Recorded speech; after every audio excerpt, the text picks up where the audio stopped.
Officially, it's 10 o'clock on mine. Yeah. That's it for now. You ready, boss? You ready, boss? I can be. All right. Looks like, Oh, wait, did you sign that resolution? what one? I need that resolution that's underneath your packet. This one? Nope, in the next pile towards me. Do you see it with the blue? Oh, And where's Chuck Waller? He's got a resolution there that I need signed. needs this one Tim, too. can you grab that resolution and get signatures on it? It needs signatures. This one. Yeah, Michelle and Chuck didn't pass this. Sally, she said she's having trouble getting on. Huh? Sally said she's having trouble getting on. Oh. We'll call this meeting to order. Join me in the Pledge of Allegiance.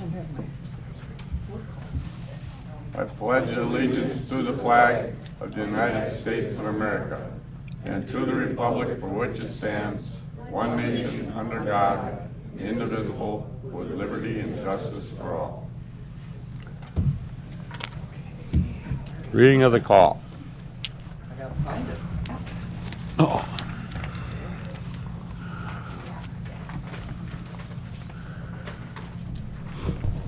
Dear Supervisor, please be advised that the Trumpealeau County Board of Supervisors will meet at 10 a.m. on April 20th, 2021 in the County Boardroom. All County Board members' claims are due in the County Clerk's office by noon on April 2nd, 2021, so they can be prepared for Audit Committee approval. Sincerely, Paul Severson, County Clerk.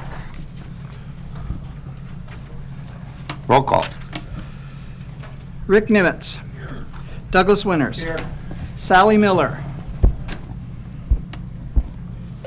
Richard Seisha. Here.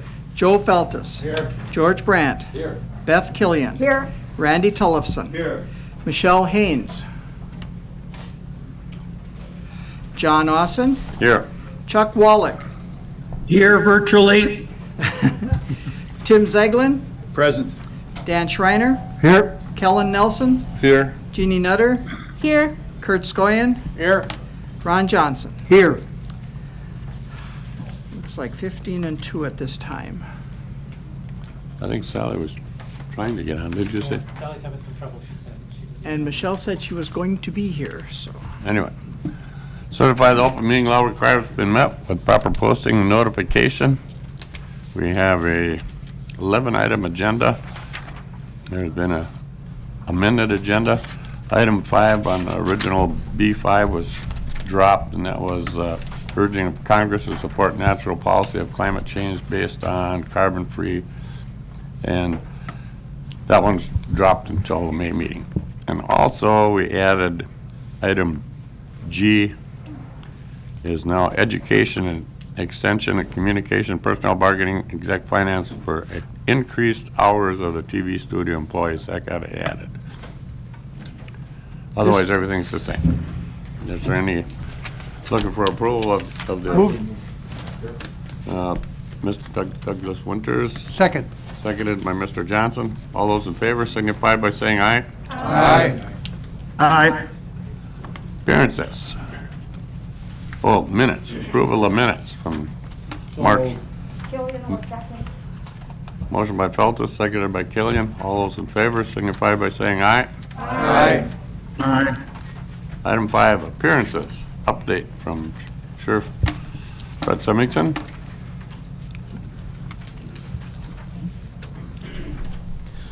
Good morning. Morning. Funny I didn't say good evening. Sally's on. So I'll just give a little bit of update of some numbers at the office, but then I'm going to introduce Carmen and Dave here, and they're going to talk a little bit about a couple of things going on in dispatch, maybe take more time than me. So this is the quarterly report for January through March of this year. And I'll just start out by saying that during that time period, the Sheriff's Office took 3,610 calls for service. And like I've said before, those range from serving a paper all the way up to the burglaries and the crashes. Our deputies responded to 3,610 calls in that time period. In that same time period, we took out 47 new drug cases, and those range from cases where the deputies are developing information up to arrests for possession and delivery of drugs. Simple assaults, 32, that's your disorderly conduct types of arrest. Burglary, we were at 8 compared to 2 a year ago. And thefts are at 20 compared to 6 a year ago. So people are getting to be out and about again. And I don't know what a reason for that would be. Obviously, we can probably point to drug use. That typically seems to be the way we go when drug activity increases. So, and we had 1 stolen motor vehicle in that time period. So they've been pretty active compared to a year ago. We had 256 total crashes in the county, motor vehicle crashes in that time period. 75 of them were deer crashes, 68 were property damage, 5 were injury, and 1 did result in a fatality in the month of February. The balance of those, of that 256, those were vehicles slid into the ditch or perhaps was some sort of a non-reportable crash. We issued 221 traffic citations, 30 non-traffic citations, and those are ordinance violations, the non-traffic citations, and 430 warnings. So the traffic deputies have been out and about and busy as well. We did have 10 Chapter 51s in that time period, 7 of which resulted in transport to or from a mental health facility.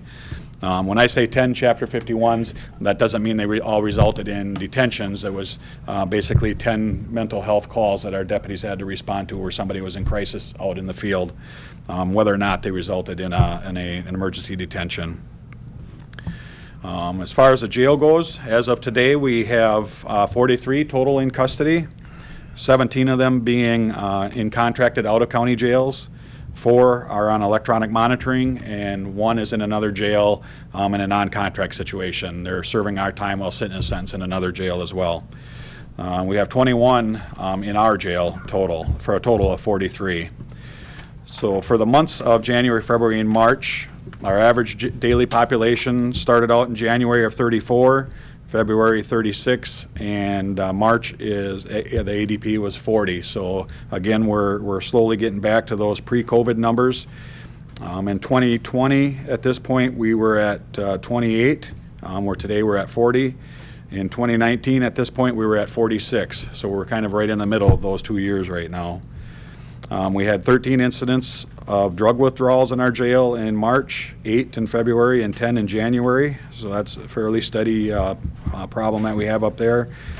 COVID medical observations, 35 in January, 59 in February, and now we're at 78 in March. Again, that's just because we're having that many more people come into our facility and they have to start out on that isolation period. We did have 1 positive in the jail in March. That one was remedied and released, and there's been nothing further as a result of that. And we did have 5 symptomatic inmates in March as well. So activities are starting to rise in the jail as we expected. Part of the reason there is delayed sentencing is now starting to take place. There's more activity in the courts. Things are getting to be to the pre-COVID levels again. So in a nutshell, that's kind of the activity of the sheriff's office, the deputies and staff there. I guess we are implementing Pro QA software. I think you guys have heard about that probably in recent months. We met with the developer or the company that sells us the software, and they went through and it was all set up. It was probably 7 meetings, 7 4-hour meetings, and it's really exciting. And I'm going to introduce Sergeant Carmen Wilson with the Dispatch Center and Communication Officer Dave Groutman, who has been instrumental in implementing this project. So with that, I'll have those 2 come up here and give you a brief description of that. And then afterwards, Carmen will talk about some numbers that I think you might find interesting coming into our call center, how many phone calls we take in a year's time. So before I step back, is there any questions of any of this or any other activities going on in the sheriff's office? Michelle? I had a question. I think you mentioned something about any people that you pick up and arrest have COVID. What do you do with them? you said they send them home, but what if you can't send them home? So right now, we don't turn anyone away because they have COVID. Our jail, we operate normally, but we have steps in place. If they come to the jail, they have to sit a period of 10 days in isolation before they go into general population. That's a great thought, and that's what we do, but unfortunately, we don't have enough cell blocks up there so that everybody has their own, and it's not uncommon lately that we have a cell block where 2 or 3 people in isolation, and we bring in a new inmate, and they have to start isolation in this cell block. Well, those other 2 have to start all over again. So that's how we deal with that. If they have COVID, they are not put in with anybody else. Luckily, the one that came in that did have COVID, we were able to get out of the jail right away. So we do have disinfectant procedures in place up there. They limit to where they can go. We limit the number of staff that work with those people, and so far we've had very little trouble up there because of it. So does that answer your question? Yes, very much so. Any other questions of the sheriff? Seeing none, thank you, Sheriff. Hi, everybody. Morning. In case I've not met you, I'm Carmen Wilson, and I started my 27th year with the Trumpealeau County Sheriff's Office this year.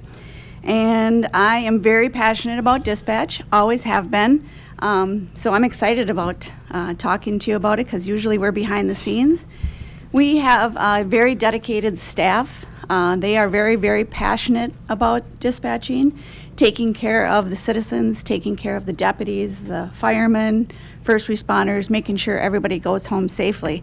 So if you have any questions of the information we're going to give today, please don't hesitate to ask. Some of it with the Pro-QA is a little bit confusing. We're going to talk about that first. And I'd like to introduce you to Dave Grotman. He is one of our newest dispatchers. He comes to us with 8 years' experience from Tri-State Dispatch. He is a pro at our emergency medical dispatching. So basically what that is anybody that calls in to our dispatch center, and keep in mind, not all dispatch centers do this, so we are very, very fortunate that ours does. Basically because we are a rural county and it takes a little bit of time for first responders or an ambulance to get to us. So basically when somebody calls in and they have some sort of a medical problem, what we do is we have this rusty trusty flip chart that we use now, that we've been using actually for decades. And when somebody calls in with a 911 call or a medical, with a medical I should say, we ascertain what the problem is, and we go to the flip chart. And then from there, we give them the instructions on what they should or shouldn't do. And then we go through all of these things, and hopefully we can help them with some pre-arrival instructions.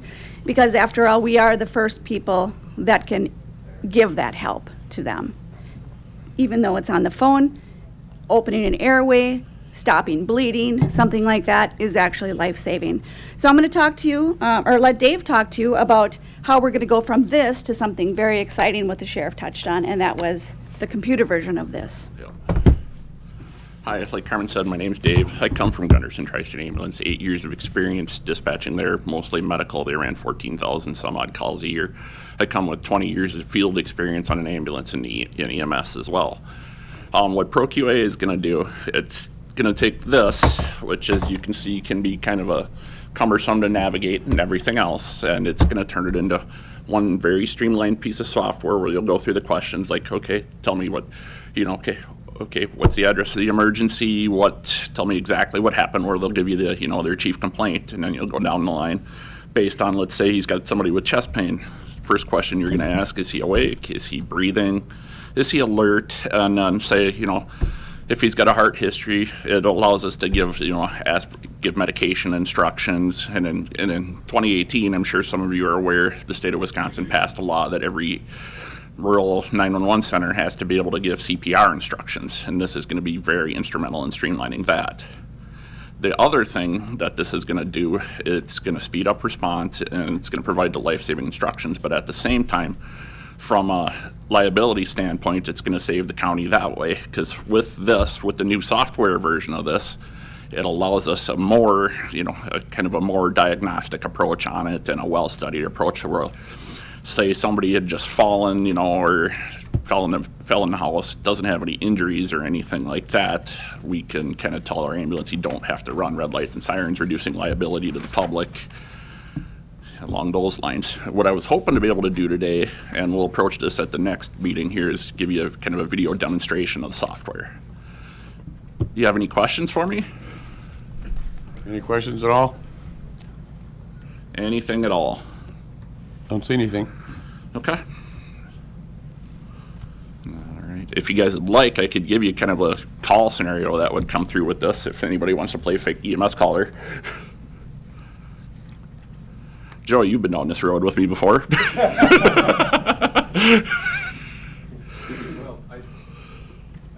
Go ahead, George. The only thing I can add is, having been a first responder for many years, I know how important the dispatch is. Yeah. And this is going to be huge for this area. Yeah, exactly. We went in the early 80s when the first responders first organized in the southern part of the county. It was 45 minutes before an ambulance could get to southern Trempealeau County from La Crosse.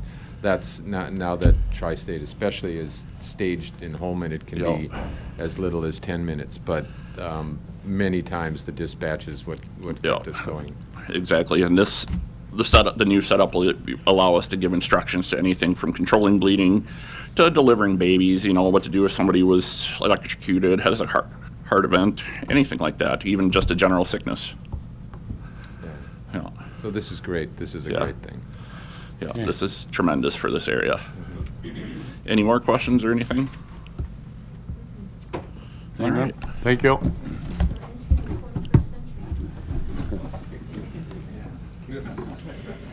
And we also we do have a medical direction. We have a very wonderful team.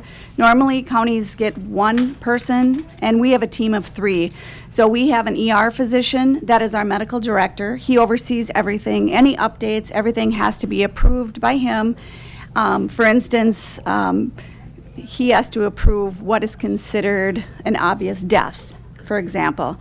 And he would not let us do anything unless it was specific to that criteria. For instance, some of the things that are an obvious death would be decapitation, decomposition, things like that. And if it doesn't meet that criteria, we go right into our life-saving measures with the ProQA software. We also, his name is Dr. Aaron Triplett. He is an ER physician from Mayo Clinic in Eau Claire. We also gain his EMS coordinator and also a fellow, a PA in training. He's just his next step into going on to be a PA. So we are so lucky that we have a team of 3, which is almost unheard of in any county. So we're very fortunate, and they're very passionate about this project and getting us going. We did upload the software last week, and now we're just getting it to mesh with all the interfaces of our CAD, et cetera. And so next time, or in the future, we'll give you a live demonstration on how this actually works. And I can tell you from firsthand experience, many years, without those scripted dialogues, it is really difficult. One that I can recall specifically is when I had a dad call me and his wife was having a baby. She's freaking out, he's freaking out, there's a toddler that's freaking out. I'm trying to control the situation and then go into how to deliver a baby. Now, I've had 3 babies, but can I tell somebody because of that experience on how to deliver a baby? No, and neither can anyone. So we have to go step by step by step by step on what to do. And that helps me. I calm down myself. I get them calmed down, and then we deliver a baby. Or hopefully the ambulance gets there beforehand. Anyways, I've only delivered 1 baby with using those cards in my whole career here, and they didn't even name her after me. Oh well. It was a happy, healthy baby, and because of those cards, we were able to go through everything, and everything worked out great. The other thing I was going to tell you is about some numbers that we have. The the number of calls that we received in the last 365 days. And keep in mind, this is a low number because of COVID. You know, the first part of the year, we didn't have a lot of people moving around. We didn't have the extra car accidents, domestics, bar fights, et cetera, because a lot of everything was closed down. So our total call volume last year was 65,376. Out of those calls, we had 8,055 911 calls.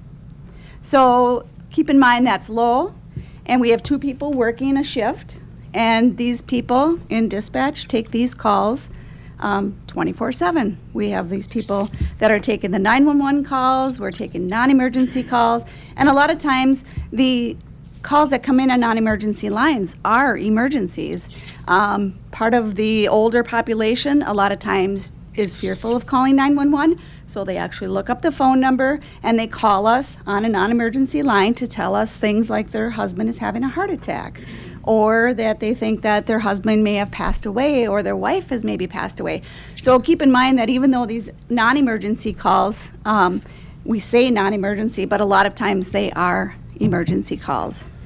And then we break those down per agent, which is our dispatchers. So each month we see how everybody is doing, how many calls everybody's taking, and we also are graded on a national average, and that's called the NINA APCO score. And I can proudly say that we are way, way above the national average. Our dispatchers do a fantastic job of getting these calls answered quickly and getting the people help that need it very quickly. We have some of the most dedicated dispatchers you will ever meet, or maybe you probably won't meet them because they're always behind the closed door. But I can't say enough good about the staff that we have. We are so lucky in Trempealeau County. I just am proud to do what I do every single day, to do it with the team of people that I do. So, any questions? George? I do have one. It has to do with natural disasters. What's the role of the dispatch center in tornadoes, floods, major storms, snowstorms, things like that? Well, we pretty much get everybody rolling, as you can imagine, and trying to keep the public safe. Within that, we will dispatch out our fire departments, our ambulances, our EMS, our law enforcement. We sound the sirens, we notify the public, and we notify the emergency management director, and then from wherever that goes, from there is how we branch out from there. So you can imagine it is a very crazy, busy dispatch center when something like this is going on. I was thinking of the floods up north in 2017 and roads washing out. Yeah, it was nonstop. The phone calls never ended. So it was a very stressful shift. I can attest to that because I was here. So. Just a hint, George, you forgot to turn on your mic. Oh, yeah. Anyway, thank you. Any other questions? Hearing none, thank you very much. Yes, nice to talk to you. I would like Thank to you. say I've been in the courthouse most of this year, and the first time I've ever seen you. So. See, we're always hidden. We're always hidden. But we're always doing a good job, so Yeah. thank you. have my dispatch appreciation day, since there's something for everything. Let's get on there. So April 11th through the 17th this year, just this last week, was National Telecommunicators Week. Get out. Why So, didn't we advertise that? Yeah, we did. We put it on Facebook, and dang. me and my staff. It wasn't just me. We had a couple of meat and cheese trays for them over there, and the whole. I sent the message out to the entire staff about what the importance of our dispatch center, and we can sit and brag here all day long, but Carmen's exactly right. I think Trempealeau County is very fortunate with the staff we have and the dispatch center that we have over there. So just like I've invited you all to come and see the status of the project. I've invited you up into the jail. I've never really said come and see our dispatch center.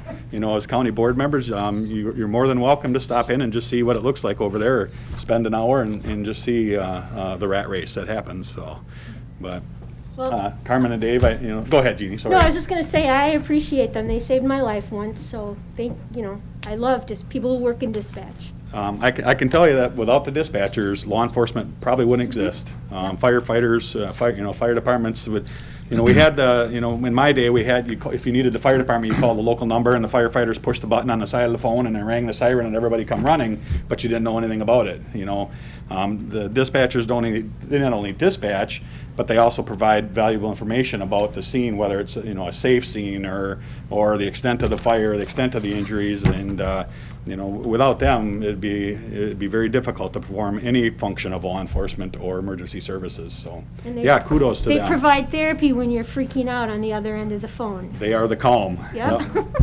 Mr. Johnson? Yes, I had the opportunity to go up there a few weeks ago and spend a little over an hour, and it was an incredible hour spent in there.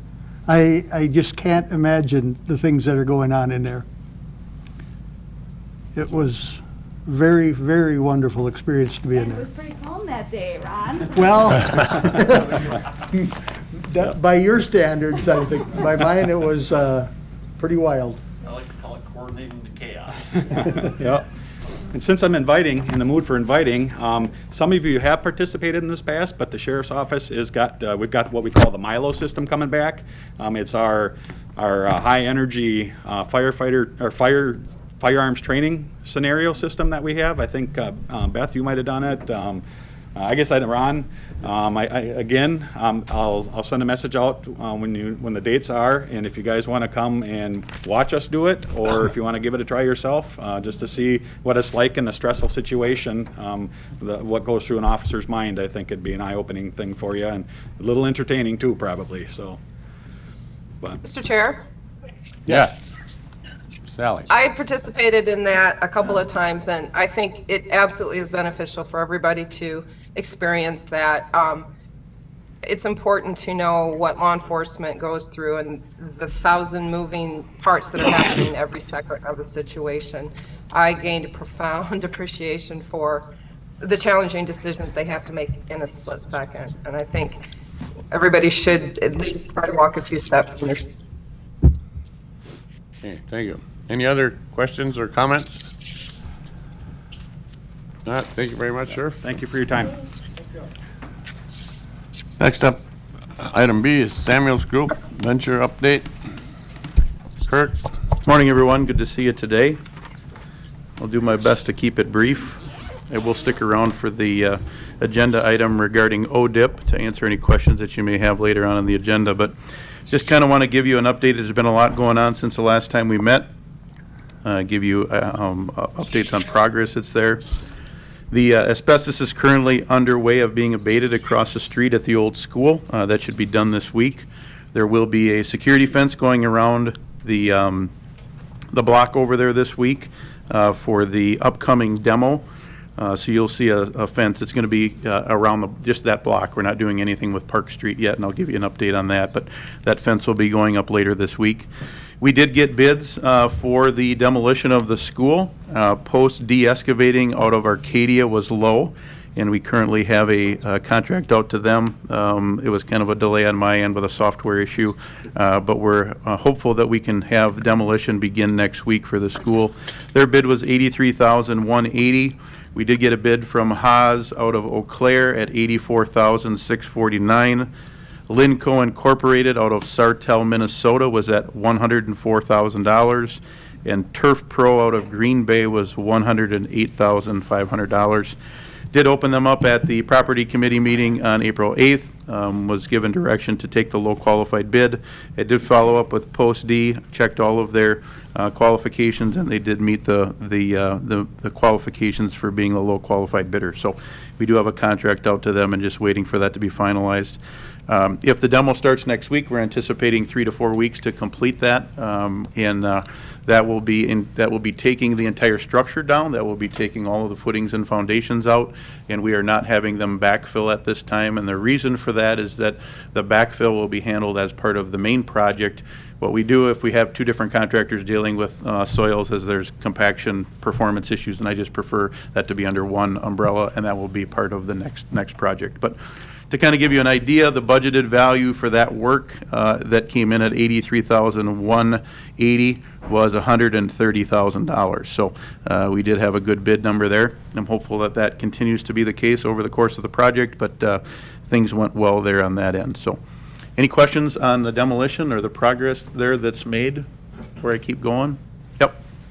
Once this remediation's done as far as your asbestos, when do they plan on starting it up? The demo? Yeah, Sometime next week. this week? Yeah, This next yeah, week? so the way the DNR permit works for asbestos abatement and the demolition, they're integral. So that permit that's submitted to the DNR has both of them, so that permitting has already taken place, and then they can start next week. Now, is the street gonna remain open during the demo, or is Yes. that gonna be closed? Yep, Park Street, no, we're not going to close any streets, and I'll give you an update on the street closure here in a minute, but that's a good question. Park Street will remain open. And I probably should have let you know as well that Jeremy is working with the local fire department to do their training this weekend. They're going to do that on Saturday. There will be no fire. It's going to be smoke, fill the building with smoke and then training. So that has been done. I believe that Jeremy has already been working with Citizens in regards to dealing with memorabilia. When I was here the other day, they were pulling some stuff out of there, so that's underway as well, or may be done already. So I should have mentioned that as well. Other questions? Okay, then let's move on to kind of the, I have an agenda item here for groundbreaking, but I do want to talk about the city street agreement. When I met with property on April 8th, let them know that we are working on an agreement between the city and the county in regards to what we do with utility relocation. I'm sorry, I've got some of you with a post in the way. Utility relocation in regards to responsibilities of both parties. Rick has been working with us. Thanks for that, Rick. And we've also been working with the city's legal counsel. We're real close to having that finalized, and we will be bringing that before the property committee in an upcoming meeting to be able to get that finalized and approved by the county, and then it would go before the city for a May approval so that we would be ready for that closure. But I don't see any issues in regards to how that's taking place. The utilities will be relocated obviously out of Park Street. There will be no utilities that go underneath the addition or underneath the building. That will all be removed. So that's underway and moving along well. Okay. I had talked to the property committee about a groundbreaking. I know you're all getting your photos today, and I'm proposing that you get your photo at your next county board meeting. I had shared with the property committee of potentially doing it the last week in April or early part of May. Since then, we've got the design development drawings from Venture, and we put them out to contractors for a budget update.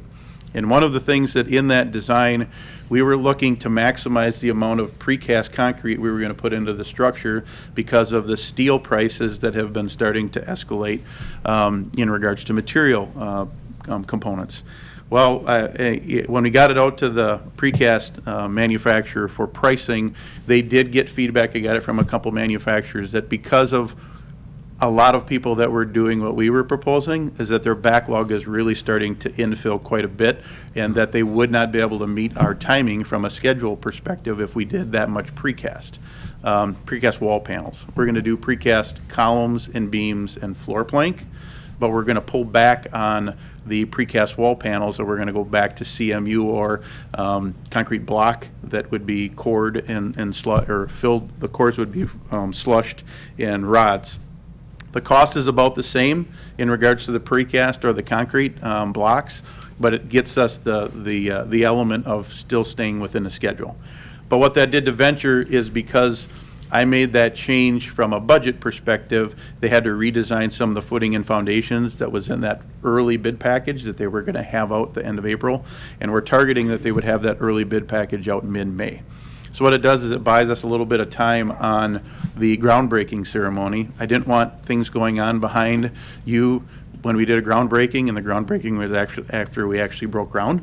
So because we've been able to find a couple of weeks here, I would suggest, I wanted you to kick this around, and I talked briefly to Paul about it, is that on your May 17th meeting, if we had a groundbreaking ceremony at 5 p.m. At the site, we will have everything set up. My team will organize that and work with Paul and your staff so that all you really have to do is show up with your smiling faces.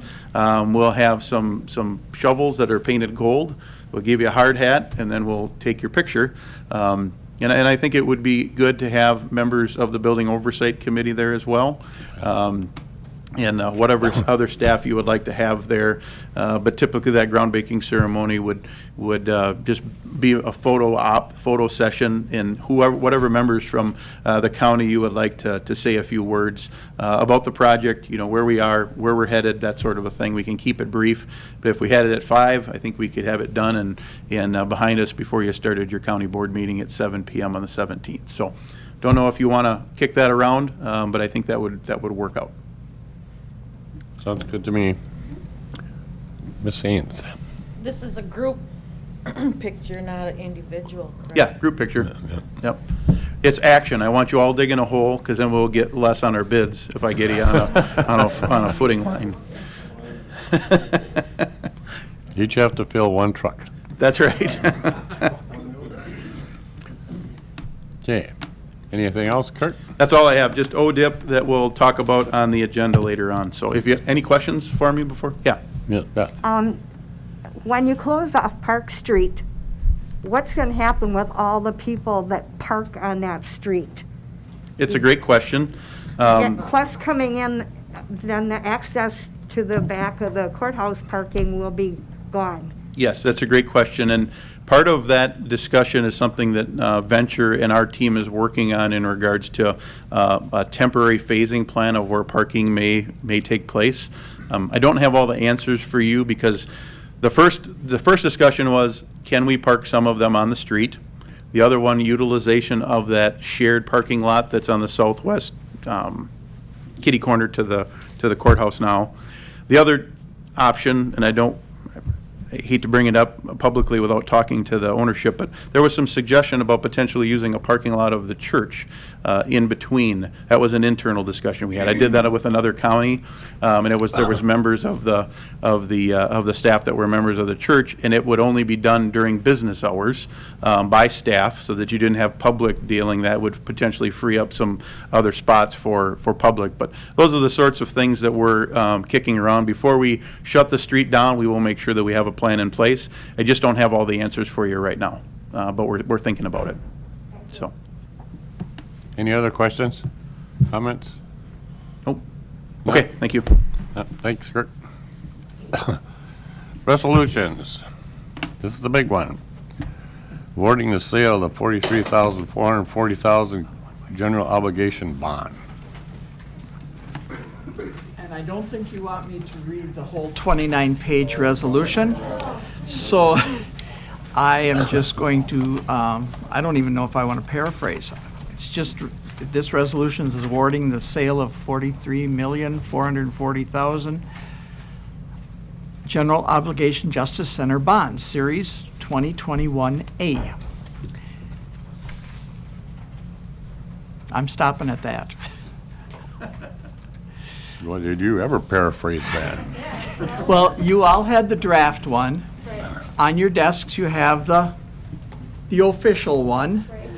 Yes, and which has some numbers in it so that you can see what filled in those blanks. And that's why we got Brian here. If any public wants to see it, they could come to the clerk's office and read it if they want to read all 29 pages. I'm And assuming. that's out on the web anyway. The draft one is on the web. It's on the web, so. yeah. Mr. Chairman? Yes.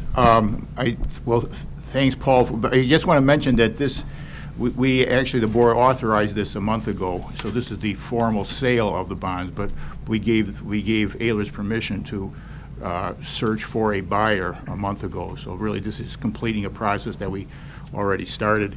And Paul was talking to me just before the meeting about a little added windfall that arrived, so maybe Brian could talk to us about that. Okay, If you wouldn't mind, Brian. We need a motion and a second first. Oh, okay. I'd make a motion to approve the resolution. I'll second Sorry, it. I didn't have my mic on. I'd make a motion to approve the resolution. Motion by Ms. Nutter, seconded by Mr. Feltus. All those in favor? Nope, we'll just go through. Now we can read it. Who do we give it to? What is the? Brian, go ahead. All right, I'll take them in order generally. So And it's actually February when you adopted the authorizing resolution. So, a decent amount of time has elapsed since then, and actually the market's been in your favor the last couple weeks. So rates were inching up a little bit as we were kind of letting time unfold in relationship to the requirements under law. And then just recently, they've come back to earth a little. So we certainly took advantage of that, which I'll talk about in a moment.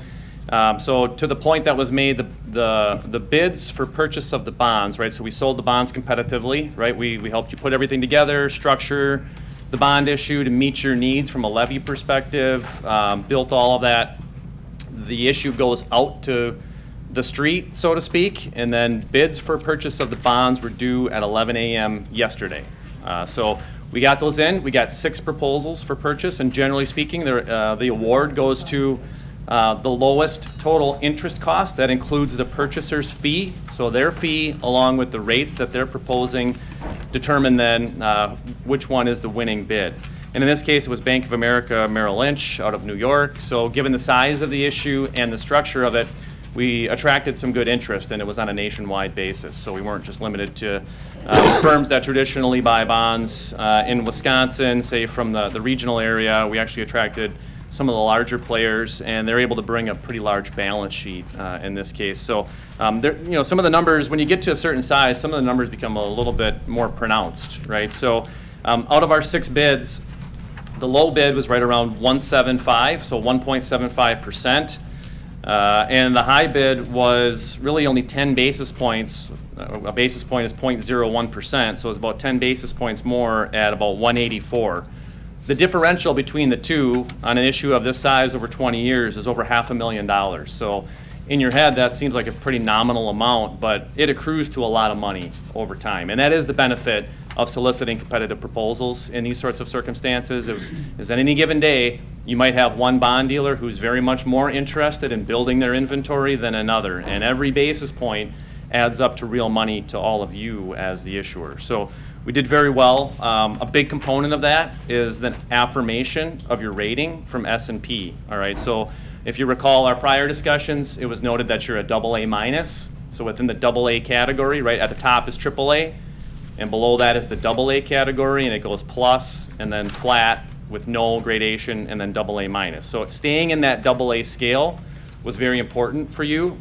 This was the easiest rating that I think we've ever gone through, Paul, in that they basically just gave us a questionnaire instead of a formal, I'll call it an inquiry, where you have an actual phone call for about an hour. There may be some follow-up, and that's a lot to do because we just had a rating assigned late last year. So they were willing to just get a few updates. And, really from your perspective, the biggest component of that was the fact that you've maintained stable operations and a stable financial profile. In fact, in a lot of cases, you're looking even a little better from a sales tax collection perspective.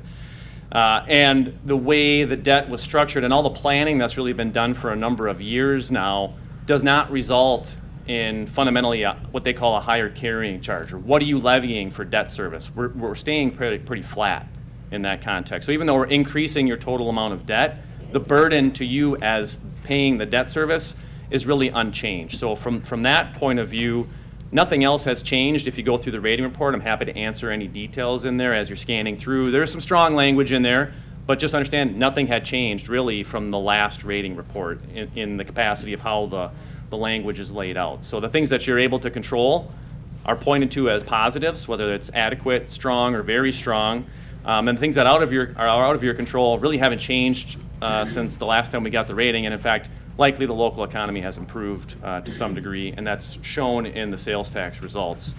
And so as you're looking through the inside cover of our sale report, there's a little table in the middle. There's one thing that's not noted in there, and that was alluded to the windfall. And so a lot of that had to do with what has transpired just recently in the last 2 weeks with rates declining. So once we get the bids in, we go through a little period of time where we're running those numbers, and then we're able to make adjustments. And we reserve the right to have that flexibility, and we tell the parties that are interested in buying your bonds that we can adjust the size and the maturities on an individual basis of the debt. And so we create certain budgets when we're putting the issue together, just like you're hearing about the construction project and budgets and estimates. we have to do the same when we're building the issue and the size of it. So we include budgets for fees and expenses, including the fee paid to the underwriter, and they're working on whoever can kind of work at the cheapest rate to some degree, right? So all told, when we got to final, there was about $30-some thousand in cost of issuance where we were being conservative, and so we didn't need all that money to pay for that from what you're borrowing, as well as the fact that the way the bid came in, you're actually being paid more than face value, and I don't need to go into the math unless you want me to get into the weeds on it.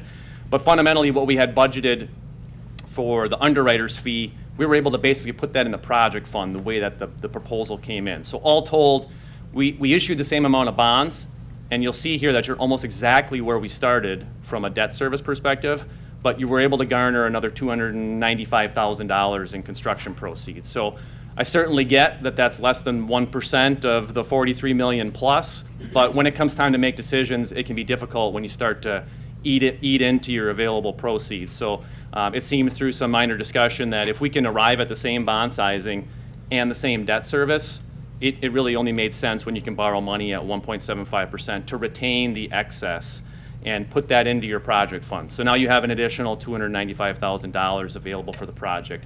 After everything is said and done, if you still have excess proceeds, you may not. It's really up to you. As long as you spend them on the Justice Center and the renovation of the existing building, you're free to really do what you want. And it wasn't compartmentalized in terms of this much for this and this much for that. So it's a kind of a fungible pot of money in that regard.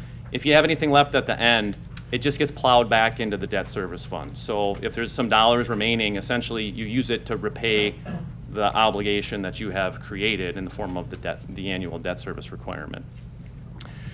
Some key aspects would be just to kind of, you can scan through the bid tabulation and you can see who provided proposals for purchase. Again, some of those you've probably seen before, but we really pulled a pretty broad spectrum of interest from across the country.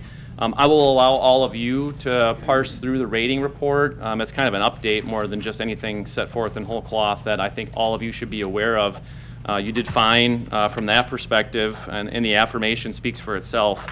And then the debt service, I put that last graph in there just because we've been kind of glued to that the whole time, right? And part of that was seeing that, yes, there'd be a little bit of an uptick in the levy. It would be rather minor. Some of this is projected in terms of what the millage would be for that. So what is the tax rate that you're paying for debt, that the taxpayer is paying for debt service out of your total levy.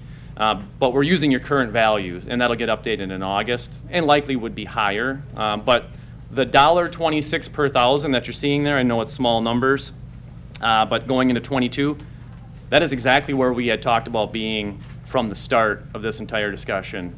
And if you go back to February, it is the exact number. So we're within a few $1,000s from a debt service requirement perspective as you look out over that 20-year structure. We're basically right where we came in. We had a little bit of cushion in there. We ate into that to some degree, and then we came back down. Again, our original estimates had you at somewhere like a 1.85%.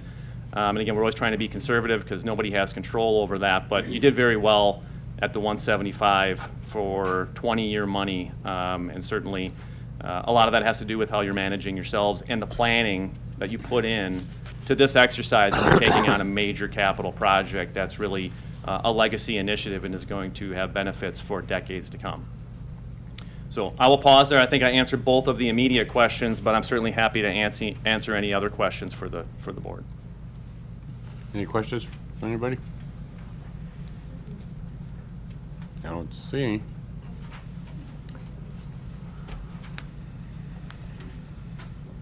Nothing? Don't see any, so call for the vote. You're ready. Yep. To clarify, This is to award the bid to Merrill Lynch, I think it was, Merrill Lynch? That is correct. Once approved, you have established the rates and terms, you're fixed, and then we move on to closing. Okay. Go ahead. Ready? Michelle Haynes. I only pull them off the list. Simple. No. John Austin. Yes. Chuck Wallach. Chuck on Wallach. Hello? Yes, yes, yes. Okay. Tim Zeglin, Yes. Dan Schreiner, Yes. Kellen Nelson, Yes. Jeannie Nutter, Yes. Kurt Skoyen, Yes. Ron Johnson, Yes. Rick Nimitz, Yes. Douglas Winters, Yes. Sally Miller, Yes. Richard Seisha, Yes. Joe Feltus, Yes. George Brandt, Yes. Beth Killian, Yes. Randy Tollefson. Yes. 16-1. Well, thank you all, and certainly this is one more thing you can check the box on completing, and it's important to have a fully funded project, and you can have confidence now as you move forward. So thank you for the opportunity to work with you all Thank you on for this. your work. Thank you, Brian. Thank you all. Especially for such clear, easy to understand interpretation of this. I don't think I would have lasted long if I can't do that, but thank you for saying that. I appreciate it. Thank so you. Thank you. Thank you. We'd still be sitting here if I was reading that thing. Okay. And B, these are resolutions from land use, rezone from residential ag to commercial. Want to read it? Whereas Centerville Cooperative Creamery landowner petitioner has requested the rezone of a parcel of land in the town of Trempealeau for adding additional commercially zoned land to their current business parcel.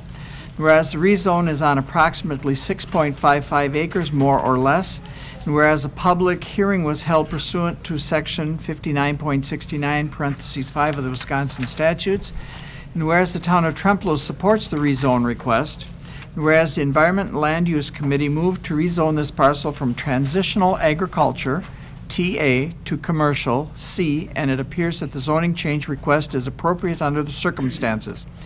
Now be it resolved that the county adopt the attached ordinance amending the zoning district boundaries as indicated, introduced by Environment and Land Use Committee George Brandt, Beth Killian, Kurt Skoyen, Carol Bowick, Kathy Zeglin, Kellen Nelson, Charles Wallach, Randy Severson. Move for, Motion by Ms. Killian, second. seconded by George Brandt. Mr. Chair, Yes. if there are any questions, I could certainly answer them related to this. Do you want to just kind of give a little brief? Sure. What they're interested in, what the Centerville Co-op Creamery is interested in doing is expanding their operation. This is, most of the land around there is already zoned commercial, and clearly the current facility is. What they want to do is mix fertilizer and store it. They want to build a building to do that, and they'll need that much to do it. Okay. There was a public hearing. We heard no opposition to it, and there was a letter of support from the town. Okay. Any other discussion? No? It's just building on the booming metropolis of Centerville. There you go. Call the vote. Kellen Nelson, Yes. Jeannie Nutter, Yes. Kurt Skoyen, Yes. Ron Johnson, Yes. Rick Nimitz, Douglas Winters, Yes. Sally Miller, Yes. Richard Seisha, Yes. Joe Feltus, Yes. George Brandt, Yes. Beth Killian, Yes. Randy Tollefson, Yes. Michelle Haynes, Yes. John Austin, Yes. Chuck Wallach. Are you got mic on? Chuck? He's looking. Still can't hear you, Chuck. Turn your mic on. Shake your head yes. Shake your head up and down. If you vote yes, shake your head yes. Okay. Tim Zeglin, Yes. Dan Schreiner, Yes. 17-0. Okay. Second one is giving authorization to sign and submit grant document for runoff management. Whereas Trumbull County Department of Land Management, DLM, desires to receive grant money from the Wisconsin Department of Natural Resources, WDNR, for the purpose of implementing measures to control agricultural or urban stormwater runoff pollution sources as described in the application and pursuant to sections 281.65 or 281.66 Wisconsin statutes and chapters NR 151, 153, and 155 Wisconsin Admin Code. And whereas the WDNR provides such funding for measures to control non-point source water pollution, such as manure storage systems, barnyard and roof runoff control systems, heavy use area protections, and waterway systems, at 70% of the project cost up to $225,000. Whereas the remaining 30% of the cost share amount is the responsibility of the applicants/landowners. Whereas the WDNR requires the County Board of Supervisors to authorize the appropriate staff to sign and submit the grant application, environmental hazard assessment form, grant agreement, and grant reimbursement requests. Now therefore be it resolved that the Trumbull County Board of Supervisors authorizes the DLM Director or Environment and Land Use Committee Chairperson to sign and submit a grant application to the WDNR for purposes of controlling non-point source water pollution, and to sign the grant agreement between the DLM and the WDNR. And be it further resolved that the County Board of Supervisors authorizes the county conservationist and/or the conservation engineering specialist to enter into cost-share agreements with landowner/operator to install best management practices, submit a signed environmental hazard assessment form to the WDNR, if applicable, to submit signed quarterly and final report forms to the WDNR, and take necessary action to undertake, direct, and complete the approved project. And be it further resolved that the County Board of Supervisors authorizes the DLM Fiscal Coordinator to make cost-share payment to landowner-operator. After payment is requested, evidence of contractor payment by landowner/operator has been received, and grantee has verified proper best management practice installation, and sign and submit grant reimbursement claims along with necessary supporting documentation to the WDNR. And be it further resolved that the Trumpealeau County DLM shall comply with all state and federal laws, regulations, and permit requirements pertaining to implementation of this project and to fulfillment of the grant document provisions. Introduced by Environment and Land Use Committee, George Brandt, Kathy Zeglin, Beth Killian, Randy Severson, Kellen Nelson, Kurt Skoyan, Carol Bowick, Chuck Wallach. Moved by Mr. Brandt, seconded by, by Jeannie Nutter. Mr. Chair, if there are any Yes. questions or anyone wants further explanation or Just give your normal, normal, okay, all right, explanation well, our of- fiscal agent Becky Arneson is here to correct me when I make mistakes, but basically this is related to TRIM grants, targeted runoff management grants. It's a resolution that's required any year that the Department of Land Management would send in a grant to the DNR to basically designate people to sign agreements between the county and the state, between the county and landowners, and then to allow the fiscal agent to pay the bills and to send the bills in and pay the bills. We did this, 2 years ago? Last year we didn't send in any TRIM grants, so this year we have some TRIM grant applications. Would you like to add to that at all, or? No, he said it perfectly. Oh, okay. Really? Crazy. Wow, George, that was a compliment. Just go, I've got a motion and a second. Any other discussion? Not? Just a voice vote will work for this one. All those in favor signify by saying aye. Aye. Aye. Opposed? Hearing none, carried. Number 3, urging Wisconsin legislators to support clean water initiatives. Whereas 4 long-established and well-respected statewide groups, Wisconsin Land and Water Conservation Association, Clean Wisconsin, the Dairy Business Association, and the Nature Conservancy, have joined forces to implore legislation action outlined below.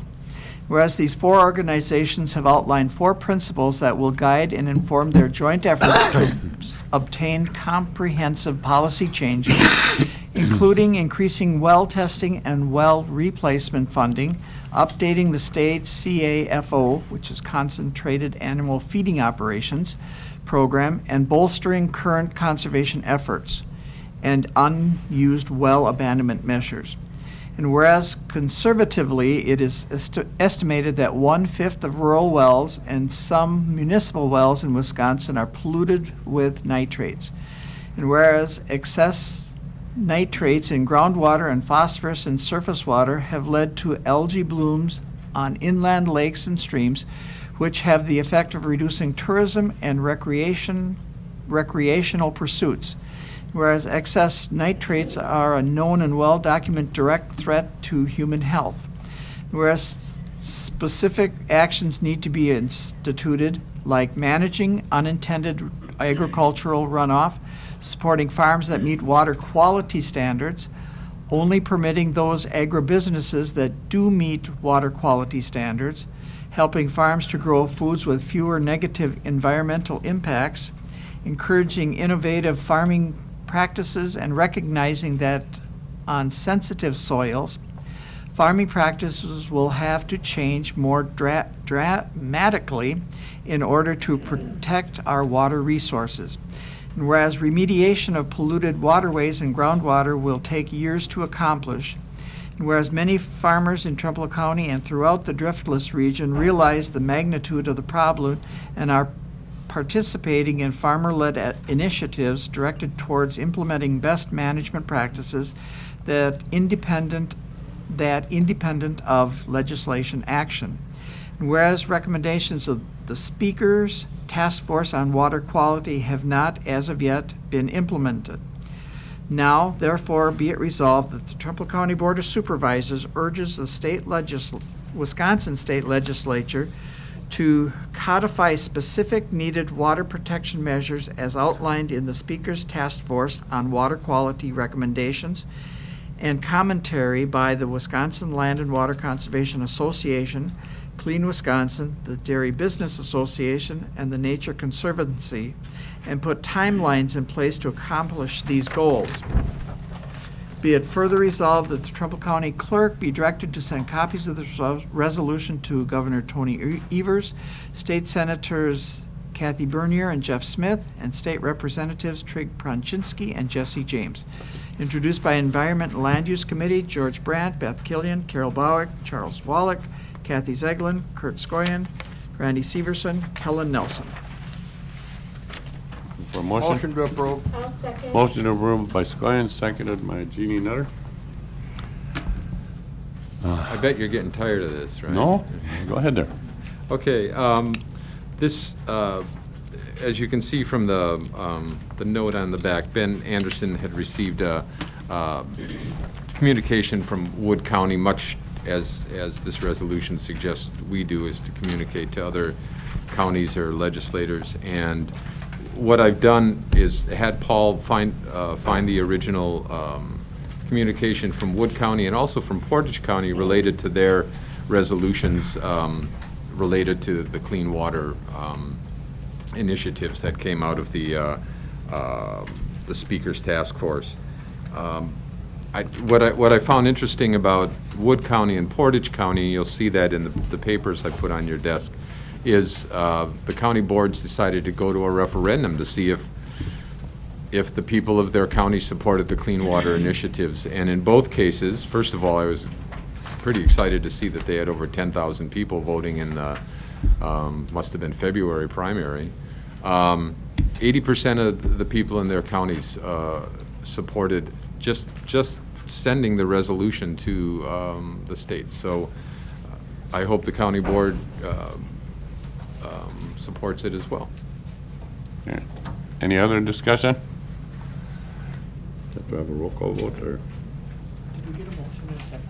Yes. No, it's just a voice vote on this one, too. Voice vote? Yeah, that'd be fine. Okay. Just requires a voice vote. All those in favor signify by saying aye. Aye. Opposed? Hearing none, it's carried. Item 4, budget amendment for state Wisconsin notice of discharge. Whereas the Trempealeau County Department of Land Management, DLM, desires to receive grant funding from the Wisconsin Department of Natural Resources, WDNR, pursuant to Sections 281.65 or 281.66, Wisconsin statutes, and chapters NR 151, 153, and 155, Wisconsin Admin Code, for the purposes of implementing measures to control non-point source water pollution. And whereas the WDNR provides such funding for measures to control non-point source water pollution, such as manure storage systems, barnyard and roof runoff control systems, heavy use area protection, and waterway systems at up to 90% of the total project cost, whereas the remaining 10% of the cost share amount is the responsibility of the applicants/landowners. And whereas the Department of Land Management's original budget for Notice of Discharge, NOD, grants did not anticipate additional revenues for 2021. Whereas the Department of Land Management has been notified that in order for best management practices to be installed and meet requirements of the WDNR Notice of Discharge grant, the county will need make intermittent payments not to exceed $700,000 to the contractor of the installed best management practices until reimbursement payment can be received from the WDNR. Now be it resolved that the budget revenue account 226.43588 and the budget expenditure account 226.56226.403 can be adjusted to show the increase of $700,000. Introduced by Environment and Land Use Committee, George Brandt, Kathy Ziegler, Kurt Skoyan, Kellen Nelson, Beth Killian, Carol Bowick, Chuck Wallach, Randy Severson. Move for adoption. Motion by Mr. Brandt, I'll second. second by Ms. Nutter. Mr. Chair. Yes. I'll have a question, George. Okay. This is one of the previous resolutions talked about how it is that the TRIM grants are paid for, or the practices that are paid for by TRIM grants are done. This is something a little bit different related to a notice of discharge in which a 90% cost share is required, and the DNR is willing to do that. We have not a unique but an unusual situation in which the DNR will reimburse the county for any cost sharing that the county pays for. But the practices have to be finished, the cost share has to be done, and then the DNR will do it. So it's basically an interim action that the county does to pay for the various steps in the process. Tess Johnson is here. She's the one who's overseeing this project and has brought this to the committee's attention. If anyone has any questions, she can answer those. Good. Tess, why don't you put your 2 cents in on it so I even understand it? Sure. So this is a unique project in a way that they're doing a lot of work at this specific site, and it's going to be very expensive. And in some cases, landowners are able to obtain a loan to pay for everything in full, and then the state would essentially reimburse them. But this isn't the situation here. So this really isn't unique in terms of a lot of our other conservation projects, which obviously aren't this expensive. The county pays for it, and then we get reimbursement from the state, whether that's from the Wisconsin DNR or DACCAP. So essentially, it's still following the same protocols as our other reimbursement programs. It's just the total payment amount is a lot more than what we usually see. So this resolution is just being presented so that we have permission to help pay for the project as it gets installed, pay to the contractor, and then as soon as that project is installed, signed off on, and completed, then we would get reimbursement from the state of Wisconsin. Okay. Question. Mr. Ziegler. Yeah, I'm still unclear about this test. Where's the $700,000 coming from? Well, it's for most of our projects, I believe it comes right out of the okay, I'll let Becky answer that. So the way that this is set up with the grant systems is it's more or less a placeholder. So nothing is coming out of the general fund, anything like that. It's just a placeholder for now until we get reimbursement. If for some reason something bad would happen and part of it needed to be covered or went over budget for, that would come from the general fund, but that would require approval from you guys. Paul obviously can back me on that part of it, but this is literally no different than any of our trim or land and water grants. We're not in any other risks than we are with those grants. We do get reimbursement back from the DNR. A follow-up question then, Becky. Sure. So if this is a placeholder, this is, does this mean if you're holding $700,000 sort of off to the side to finish this project, does that mean other projects are held up, or are the projects becoming possible? No. This is completely separate from the funds that we have set aside for those other projects. The only reason you're seeing this now is because this came into effect after budget was already approved. So, I mean, otherwise this would have came through on your budget lines with our trim grants and our land and water grants. So it would have been a separate set-aside account, but it would not affect any of our other projects being done.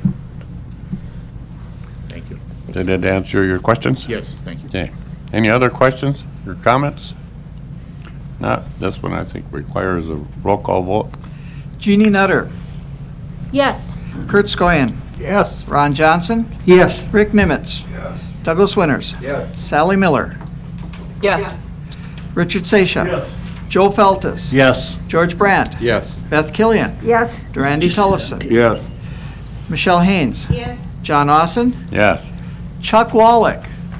Yes. Wow. Tim Zeglin. Yes. Dan Schreiner. Yes. Kellen Nelson. Yes. 17-0. Okay.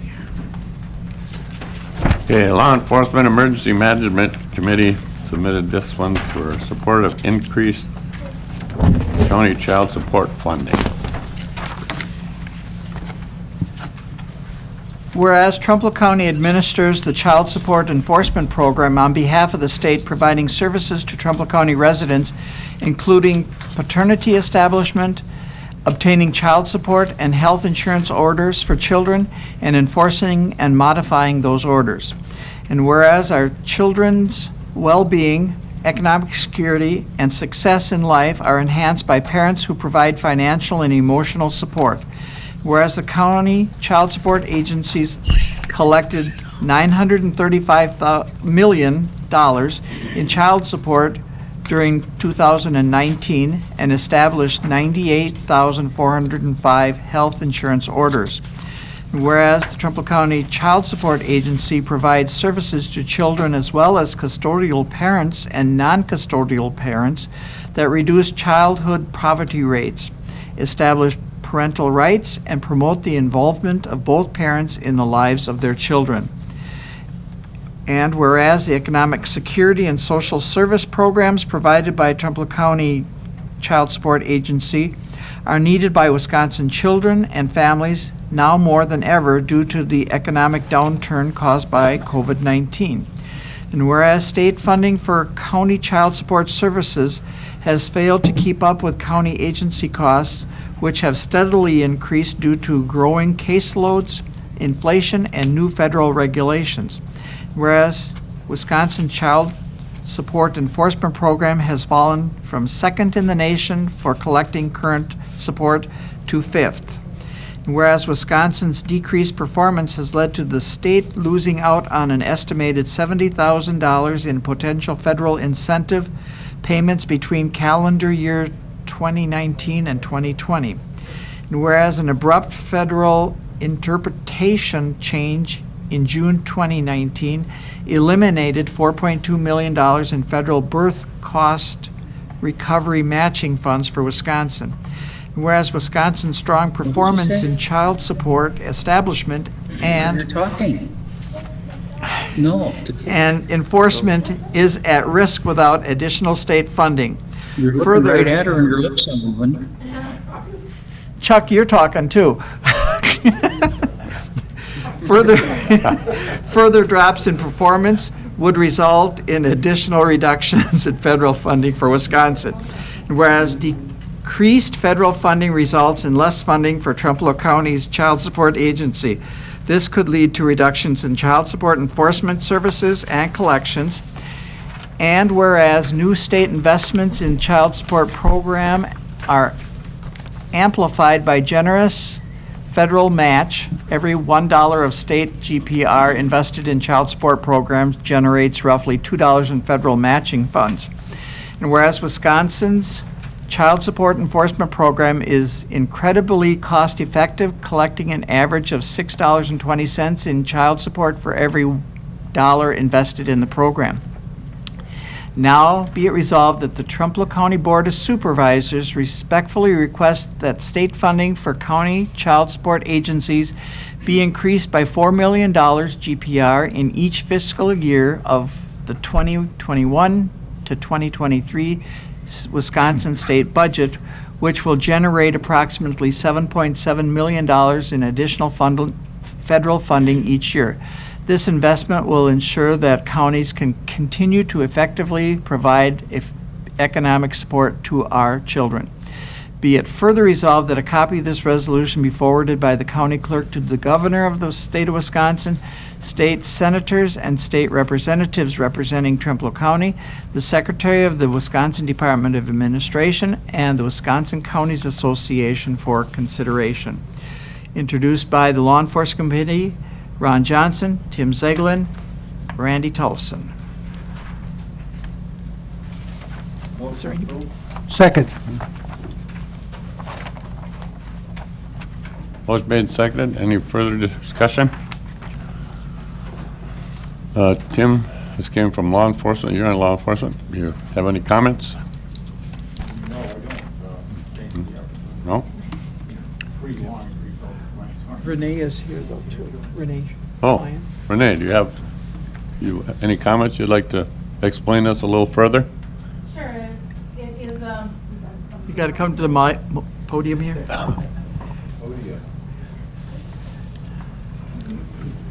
This is just a voice vote also. Okay.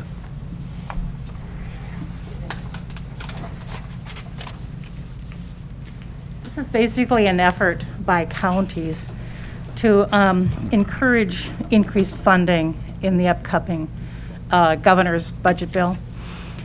We have experienced, the counties have reduced minor setback. In Trempealeau County, it's fairly minor, but setback in funding due to a change in federal interpretation of funding. We want to continue to increase the effectiveness and success of child support agencies by increased funding.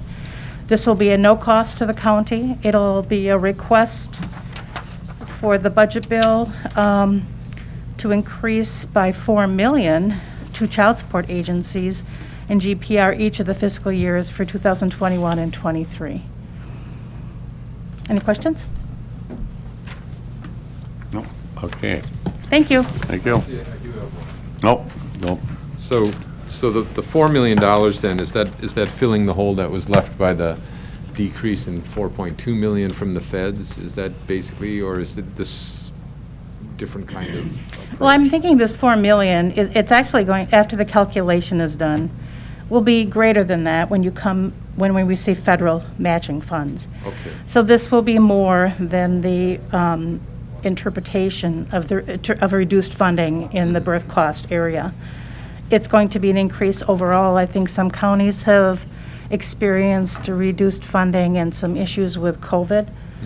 And so I think it's an overall attempt to keep the progress going, fund the agencies for greater success. Any other questions or comments? Not, I think this just requires a voice vote, no Thank money you. involved. So, all those in favor signify by saying aye. Aye. Opposed? Aye. No, opposed? Okay. Item D, resolution to transfer $30,000 from the general fund to maintenance for the new X-ray machine. Whereas the security screening equipment at the front door of the courthouse is in need of replacement due to its age, its failing components, and the scarcity of parts available for repairs. Whereas the entrance needs to have proper and working equipment in order to adequately screen all individuals entering the courthouse. And whereas the purchase of a new X-ray machine is necessary in order to meet the current standards set forth by the county board to ensure weapons do not enter the courthouse. Whereas the maintenance department will coordinate the purchase of and installation of the new machine to be used at the current security checkpoint and to be moved to the new location upon completion of the new building. Now, therefore, be it resolved that the Trumbull County Board of Supervisors hereby approves the transfer of $30,000 from the general fund into account 101.51600.314 for the purchase and installation of a new X-ray machine for security screening at the entrance to the building. Introduced by the Property Committee, Chuck Wallach, Randy Tollefson, Dan Schreiner, Tim Zeglin, and Executive Finance Committee, Chuck Wallach, Richard Seisha, George Brandt, John Austin, and Tim Zeglin. I move to approve. Motion by Ms. Second. Nutter. Seconded by Feltus. Okay. I see Jeremy's here. You want to explain a little bit more out of it? I think I covered a lot of it there in the resolution, but since that was written and started, that the X-ray machine has stopped working completely at the front door, so the deputy at the door is doing more of a hands-on approach to, making sure everyone is not carrying anything when they're coming through the building. But the cost that I'm looking at again is for the replacement of the existing unit with a like unit that's obviously not 22 years old and that would be working. Covers a delivery fee, and it covers the disposal of the existing one, since it does have a small amount of radioactive stuff in it because it's an X-ray machine, so that covers the disposal of that as well. So, and then, like I said, that should cover everything that we need to do, and it would be, if approval is done all the way through today, I could get that process started today, and it would be about 3 to 5 weeks before I actually get it in place. Okay. Mr. Zeglin. I'd just like to add to what Jeremy said. That machine, I remember when we first put the machine into place, it was old at that point. It was purchased, Dan would remember, it was purchased under some previous, different judge for a different reason. And from the beginning, when we first put it in place, it was causing problems, and Jeremy was replacing parts. So it's been an ongoing problem. It is $30,000 out of the general fund, but it is an outdated machine that's finally conked out, apparently. And if we're going to maintain any kind of security in the building, it's a necessary expenditure. And this will go into the new facility? Yes, it'll be mobile. It'll transfer from where it would be located now to where it would need to be located in the new facility, so. Okay. Is there any other questions or comments? Hearing none, we'll call the roll. Doug Winters. Yes. Sally Miller. Yes. Richard Seisha. Yes. Joe Feltus. Yes. George Brandt. Yes. Beth Killian. Yes. Randy Tollefson. Yes. Michelle Haynes. Yes. John Austin. Yes. Chuck Wallach. Yes. Tim Zeglin. Yes. Dan Schreiner. Yes. Kellen Nelson. Yes. Jeannie Nutter. Yes. Kurt Skoyen. Yes. Ron Johnson. Yes. Rick Nimitz. 17-0. Carries. Item 2, carryover funds from Project QA Interface Project. Whereas the Trumbull County Information Technology Department was unable to complete a key project in 2020 due to the ongoing COVID-19 pandemic.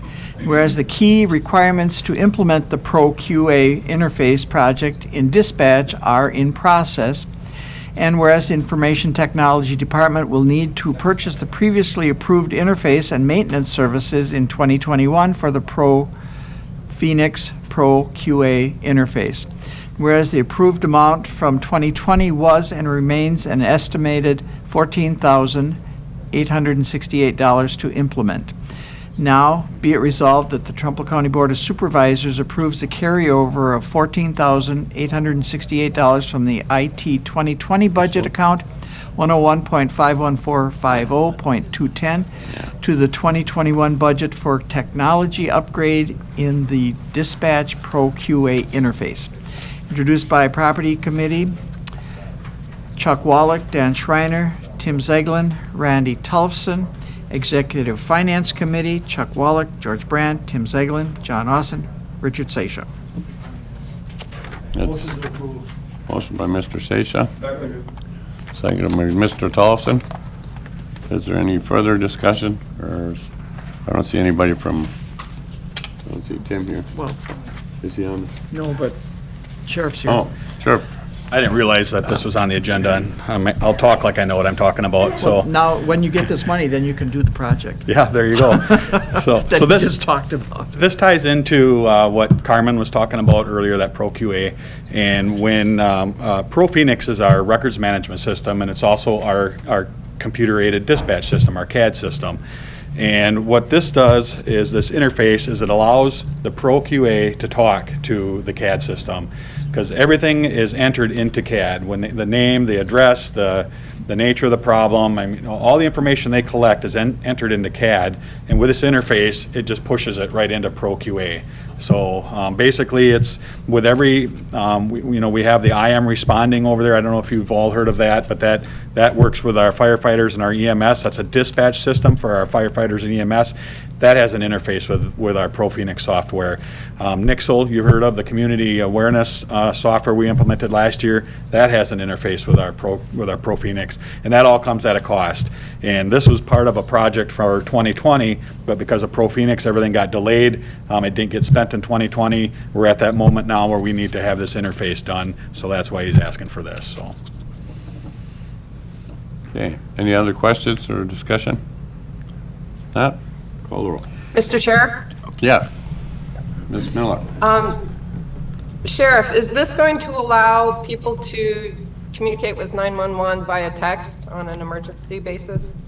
Nope, that's next gen 911, and that will be on future agendas here in the near future, because some of the equipment we will be looking at for the new facility will be next gen 911 compatible, even though that project is years out yet, might be 4 to 5 years out yet. But that's where people can call into the sheriff's office and use their cell phone to transmit video to dispatch or text messaging.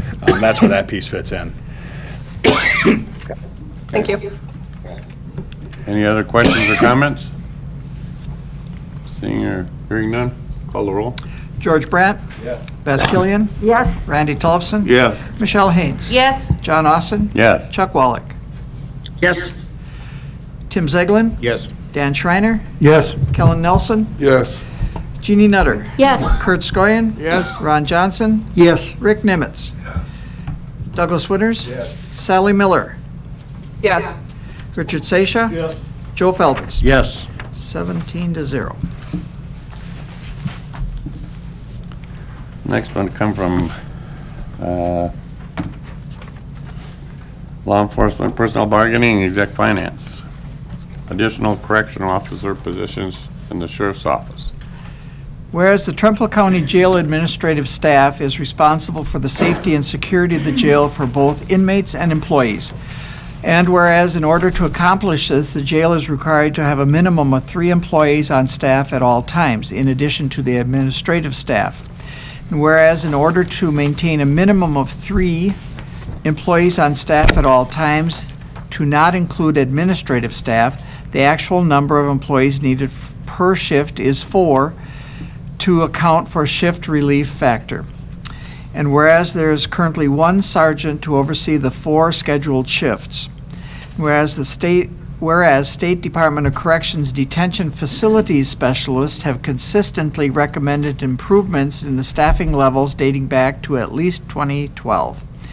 And whereas overtime expenditures exceeded budgeted amounts in 2020 by $112,185, in 2019 by $88,597.29, in 2018 by $38,211.67, and in 2017 by $24,204.81.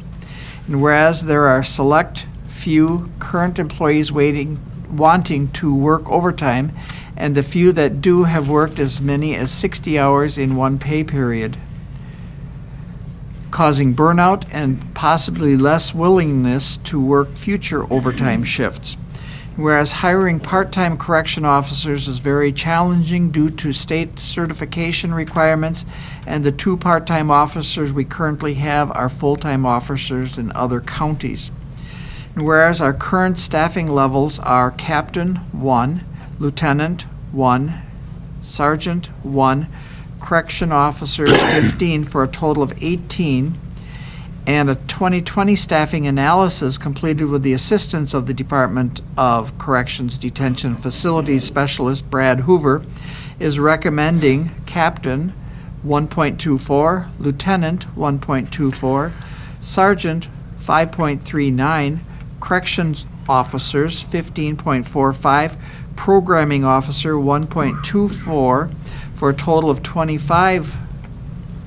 And whereas inmate programming, including support programs such as Alcoholics Anonymous and Recovery Court, GED attainment, driver's licensing, parenting courses, etc., is vital to rehabilitation and is labor intensive.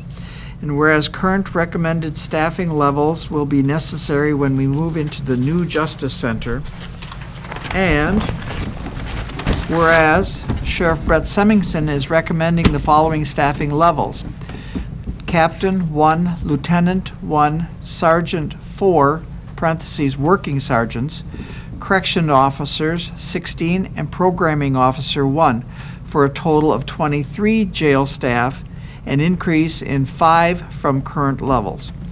And whereas beginning in late summer 2021, 2 of our current staff members will be assigned to transitioning into the new jail, which will require full-time dedication until the opening of the new facility. And whereas, while the need to get to recommended staffing levels is immediate, Sheriff Semmingson is requesting the addition of 2 correction officers with start dates of April 5, 2021, so they can be trained and ready when the transition team is assigned. Now, be it resolved that the Trempealeau County Board of Supervisors hereby approves 2 additional correction officers positions for the Sheriff's Office effective April 5, 2021. And now, be it further resolved that the annual salary, including benefits for these positions, will be transferred from the general fund into the Sheriff's Office budget as follows: $114,227.94, account 52700.111, salary, $74,848.80, in account 154, health insurance, $27,225.92, account 152, Wisconsin Retirement System, $5,052.30, account 151, Social Security, $4,640.62, account 153, Medicare, $1,085.30, and account 346, uniform allowance, $1,375. Introduced by Law Enforcement Committee, Ron Johnson, Sally Miller, Randy Tolfson, Tim Zeglin. Personnel Bargaining Committee, Kellen Nelson, George Brandt, John Austin, Ron Johnson. Executive Finance Committee, Chuck Wallach, Richard Sasha, George Brandt, John Austin, Tim Zeglin. Move for adoption. I'll second. Motion by Mr. Johnson, second by Ms. Nutter. Discussion, sure. So first, I want to point out that this is not because we're building a new building. This is a staffing analysis that was completed late last fall based on our current situation in our current jail. And if our current jail was staffed adequately according to the Department of Corrections, the new facility would not require any additional staff. So this is really, it is tied to the new facility based on how I want to implement it, but it really is based on our current situation up in the jail now. And this is something I would be bringing to you whether or not we would be building a new facility. So I'll just touch on the first whereas. Our jail administrative staff right now, captain, lieutenant, and sergeant, have very commonly had to fill open jail shifts up there in recent years, which takes away from their administrative duties. The jail captain alone really is responsible for the overall operations of the jail and is not able to do that when she has to work the floor, and she has done that on all shifts. So the second whereas, in order to accomplish this, we're required to have 3 on staff at all times. That's a Department of Corrections requirement. And if you have 3 on, somebody would like to take a vacation day or sick day or whatever, you have to have fill in for that. Where if we have 4 people in that position and 1 takes off, you don't necessarily have to fill that position. And so you have more room for people to use their benefit leave without having to pay overtime to do it or worry about whether or not their shift gets filled.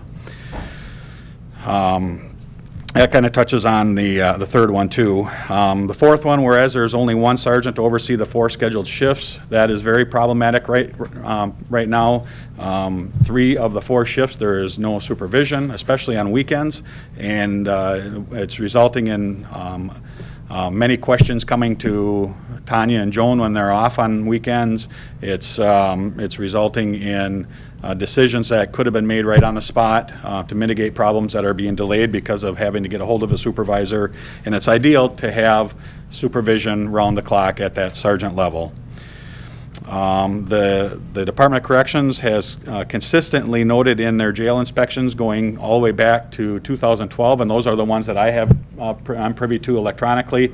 I didn't go back any farther than that, but I know from experience of working here at the Sheriff's Office that has been a consistent recommendation from the Department of Corrections that we up our staffing levels. The overtime numbers there, that's just going back 4 years. Last year, it was a phenomenal amount, $112,000. A number of those dollars obviously was because of COVID, and the county board allowed that extra COVID time off, so there's some direct correlation there. Had COVID not come along, I'm not going to lie and say our numbers would be that high. It probably wouldn't have been that high, but it'd be comparable to 2019 at $88,000. Supervisor Nimitz touched on this at a committee meeting last year, where aren't we better off spending money on on an employee, a full-time position, rather than paying overtime? And to the extent that we can in the jail, we have that male-female requirement up there for staff. He is correct. The next one talks about some of our employees have worked as many as 60 or more overtime hours in a single pay period. We were at one point, it was 2 of them that were doing that, and we had to start telling them that they couldn't anymore. We had to bring it down because I could see the wear and tear on them, and was becoming less willing to not only work overtime but be able to function normally when you are working here. It's dangerous to have to work that many hours over and over again. We don't have very many employees willing to work that many hours overtime up there, and it's just a place where when it's your day off, you don't want to be around that facility, and I don't blame any of them. So part-time is very challenging. A full-time officer has to have 200 and plus hours of certification. It's a 5-week full-time job just to get certified. That is increasing to 240. They're adding another week this year. So just to have somebody that wants to work part-time up there, they have to go through that certification process within 1 year. They can't work up there. And most people have full-time jobs that work part-time jobs, and you just can't dedicate that kind of time. So I have made this pitch to the Badger State Sheriff's Association and to our legislators to try to get some help there and reduce some of those certification needs to make part-time more available because it's cheaper and it's easier to find, because any qualified jailer or you wouldn't have to be a qualified jailer to do it. So the staffing levels that you talk about there, when you see the numbers like 0.24 or sergeant 5.39, the sergeant at 5.39 gives me 4 sergeants with that shift relief of 1.39 for their vacation, their holidays, or sick leave. That's what the staffing analysis recommends. That's not what I'm asking for, it's just what that staffing recommends and how they come up with their numbers. And that analysis was done by the Department of Corrections using a National Institute of Corrections model. So it's a well-established and respected model to do that. Programming is going to, we do have some programming in our current facility. In the new facility, one of the pitches we have been making all along is that we will be better able to provide programming to the inmates to make them have a better chance of success when they are done with their term here and get to go home again. And it talks about parenting and GED and driver's licenses. Adam Trunzo with UW Extension has just been phenomenal with us in doing what we can for programming up here, and he has so many more opportunities to assist us with that in our new facility, but that'll take on a full-time employee to do that according to the staffing analysis. So I'm not asking for, eventually I'm going to be asking for 5 total positions. Not today, though. Today I'm only asking for 2.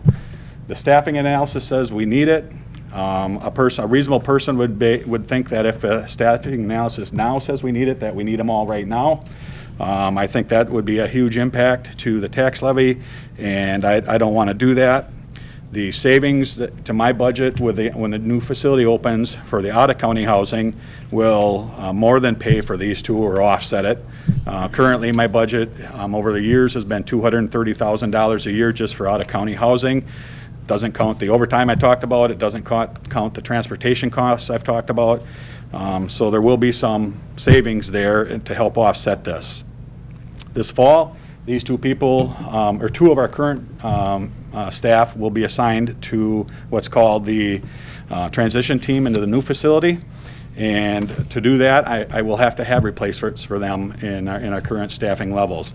And at this time, I'd like Kurt to come up here and he can address that transition team for you. I think he has a very good way of explaining the importance of that transition team and what all that transition team will do. So the transition team was an approach that we shared with the sheriff, and obviously DOC supports that. What it amounts to is that members of the sheriff's staff that are going to occupy the new jail actually become part of our construction team. And what I mean by that is they're not stacking bricks and mortar, they're not digging a hole, but we actually put a job trailer right next to my team that is going to be managing the process. And then as the project progresses, they are writing the new policy and procedures. And it's like, ends up being over 400 pages of new policy of how they're going to function within the jail, because what they do in their existing jail is not what they're going to do in the new jail. And it's integration of all the systems, security, electronics, all of the components that are tied back into the food and the laundry and all of the policies that are there. And when we get the drawings in, we call them shop drawings. It's the detailed drawings that are for all of the infrastructure that's in there, all the equipment. My team will actually walk them through that so they understand what this piece of equipment is, how it functions, how it works, helps them with the programming. When the security electronics component and the master control is there, how the screen is set up, how door control is managed, they are all part of it. Now you ask why a couple of them. Those couple then go on to train the balance of all of your staff. So the training is there. They then are the experts to that specific campus, that specific building, and then they are training their people. It's very integral rather than everybody walking into this new building and how do I do it. They're actually right there and they know what's behind the wall. They'll actually see where there's reinforcing behind the wall. They'll know where all the structure is. They'll understand all the infrastructure. And it's a great process. I have worked with counties that have not done it, and I would never recommend doing a project without doing it. The investment that you have in here pays for itself many times over of having them there and involved. So, questions for me? Any questions? Okay. Thanks, Kurt. So then just to continue on, when you'll see that obviously we're not going to meet the April 5th deadline. What happened there is I wasn't aware that an exec finance committee meeting was coming up so quickly after law enforcement back in February, March time. So we got delayed by about a month. So actually those numbers, we're looking at about a $12,000 difference. I just did some quick math in my high school math head here, and I think it'll be right around $12,000 less than what you see for dollar amounts here. So. And then I guess I don't want to panic you all by thinking I'm coming for 3 new employees at a full addition to my budget. I am working with my chief deputy and with Tanya on how we can maybe realign a couple things to make that happen without adding all those additional costs. So. Okay. Any other questions or comments? Yes, Chairman, Mr. Ziegler. Just a comment. I've watched this go through both law enforcement and property, and I'd like to thank the sheriff and thank Mr. Berner for working so hard to facilitate a smooth transition at the least possible cost. I mean, your balance, again, it's a balancing act, and I congratulate both of you on coming up with this proposal. Okay. Want to call the roll? Okay. John Austin? Yes. Chuck Wallach? Chuck Wallach? Nod your Yes. head. Nope. Oh, there we go. Yes. Tim Zeglin? Yes. Dan Schreiner? Yes. Kellen Nelson? Yes. Jeannie Nutter? Yes. Kurt Skoyan? Yes. Ron Johnson? Yes. Rick Nimitz? Douglas Winters? Sally Miller? Yes. Richard Seisha? Yes. Joe Feltes? Yes. George Brandt? Yes. Beth Killian? Yes. Randy Tollefson? Yes. Michelle Haynes? Yes. 17-0. Thank you. Item F, for Executive Finance Committee, the utilization of the Owner Direct Insurance Program, ODIP, for the Justice Center project. Kurt's here to, We gotta find it first here. This one. looking for a motion to approve. Can I read it first? We gotta read it. Oh, that's right. Sorry about that. We're in a I'm in a hurry. I hurry know we here. are. I'll read her. Calm down. Whereas Trumpealeau County is planning the Trempealeau County Justice Center construction project, whereas Trempealeau County supports its and is committed to worker safety and promotes all efforts to ensure workers return home from work with a healthy body. Whereas utilizing the Owner Direct Insurance Program, ODIP, can be a cost savings to Trumpealeau County for workers' compensation for the Justice Center project.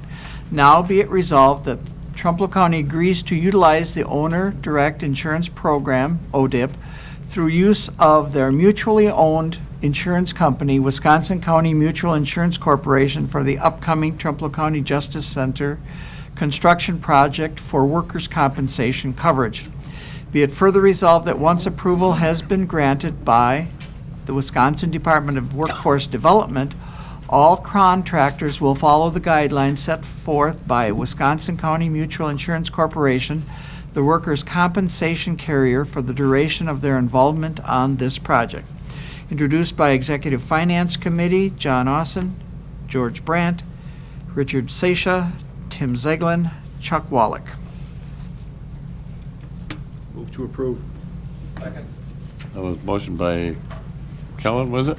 Yeah, it was Zeglin. Ziegler. Oh, motion by Zeglin, seconded by who? George Brandt? Okay, you want to explain this? Yeah, this was the presentation that Vance Forrest and I had made a couple of months ago, so I don't want to bore you with all the details again. It's going to amount to that it's a front-end spec that we put on the bid documents. All bidders will know that they need to comply with utilization of your owner direct insurance program. It is no additional risk to you as the county. It is a benefit to potentially get a dividend of savings of what that workers' comp premium would be. And I'm seeing on projects that are actually smaller than yours that dividend was in excess of $200,000. So that means that we have to have a safe project. One of the things that I'm probably going to implement in your project that I haven't in the past, and I'm telling you this because I need to work through with County Mutual and obviously DWD, is establishing an EMR rate for those contractors. An EMR rate is the modification rate in regards to their safety performance. What that will do is it may exclude some contractors that are unsafe, but we want to do that anyways. It's not that we're going to eliminate any contractors that would perform typically, but it is going to be a benchmark in regards to how they have to perform. I think this solution here will be something that you won't even feel any difference in how you deliver it. It's just a matter of hopefully we can give you a big cardboard check at the end of the project that will say that you can put money back into the county's funds. So, Okay. any questions? Any questions or comments? I should probably let you know that if you do approve today, we do have meetings coming up that Paul, and I think we might have earmarked Paul as the representative from the county. We're going to do a virtual meeting. Typically, you would go down to Madison and get the I don't want to call it training, but kind of a kickoff meeting. We're going to do that virtually, and then we'll get that rolling before the bid pack goes out in May. So. And that meeting's on Thursday, so if this passes. Yep. If they don't pass, we'll cancel it. So. Thursday morning, 8:30. 8:30. Any other questions or comments? Not? Want to call the roll? Well, you want, we can do roll. Okay, Randy Tollefson. Yes. Michelle Haynes. Yes. John Austin. Yes. Chuck Wallach. Yes. Tim Zeglin. Yes. Dan Schreiner. Yes. Kellen Nelson. Yes. Jeannie Nutter. Yes. Kurt Skoyan. Yes. Ron Johnson. Yes. Rick Nimitz. Douglas Winters. Sally Miller. Yes. Richard Seisha. Yes. Joe Feltus. Yes. George Brandt. Yes. Beth Killian. Yes. Okay, 17-0. Okay, it's education, extension, communication, personnel bargaining, exec finance. This is the increase in hours of the TV employees. You want to read the resolution? Whereas the TV studio department has been live streaming and recording most county committee and all county board meetings, particularly since the pandemic started, in order to comply with open meetings requirements. Whereas community events and community producers are starting to return to their pre-pandemic levels, and the department staff are facing challenges meeting all of its obligations. Whereas the TV studio has received feedback from citizens and staff requesting and encouraging that the TV studio continue coverage of the county meetings even after in-person meetings resume. And whereas the program coordinator position and the production coordinator position in the department are each limited to 28 hours per week. And whereas roughly 10 years ago, both these positions were full-time at 40 hours per week. And whereas full-time staff in the department would allow for the continuing coverage of county board and committee meetings, in addition to community events and community-produced shows. Now be it resolved that the Trumbull County Board of Supervisors hereby approves increasing the hours of the program coordinator position and the production coordinator position to 40 hours per week for each position, beginning April 26, 2021. Now be it further resolved that the increased annual salary, including benefits for these positions, will be transferred from the general fund to the TV studio budget as follows. $48,289.26, which is the total. Account 55610-111, salary of $19,239.48. Account 154, health insurance, $26,259.03. Account 152, retirement, $1,298.67. Account 151, social security, $1,213.10. And account 153, Medicare, $278.98. Introduced by Education, Extension, and Communications Committee. Richard Seisha, Joe Feltus, Dan Schreiner, Kellen Nelson. Personnel Bargaining Committee, Kellen Nelson, George Brandt, John Austin, Jeannie Nutter, Ron Johnson. Executive Finance Committee, Chuck Wallach, Richard Seisha, George Brandt, John Austin, Tim Zeglin. I move to approve this resolution. Second. Motion by Ms. Nutter, second by Mr. Nelson. I see we have our TV director here. You want to explain the reasoning for this? Yeah, so I've counted since January 1st how many things we've covered. We've covered 60 meetings, 14 studio shoots, and 1 remote production with our staff. And they've been working all kind of odd hours to fit in all the meetings and everything, working even split weeks. And even just this week, we have 7 events going on where we have 4 county meetings, 2 public health vaccine information sessions, and a high school football game. And then next week, we have 2 studio shows and 2 public health vaccine information sessions. And of all of these 11 programs that we're doing, only 2 of them will not be live, and 5 of them will require all 3 of us to be there. And in order to make that all work, just this week I'll be working 53 hours. And last week, Rick ran out of hours on Wednesday, and Drew ran out of hours at 4 p.m. on Thursday. So when the Personnel Bargaining Committee went past 4, I had to speak at it, but I also had to direct it. So I had to run around the corner and come out here. It's been a little tough to try to fit all of this into our limited time, in addition to programming broadcast 24 hours a day, 7 days a week, and we've replaced a whole bunch of our equipment. We've also starting all of the WebEx meetings from our control room, so IT doesn't have to come down here as much. So we've been we've been stretched pretty thin for a long time, and I don't know if we can keep doing all of this if Rick and Drew don't become full-time. Okay, Ms. Nutter. I would just like to address the second whereas, community events and, no, where is it, blah, blah, blah. The third whereas. I have had so many people say to me how valuable these televised meetings are, and I feel like Trempealeau County citizens can actively participate in our governmental process by viewing things.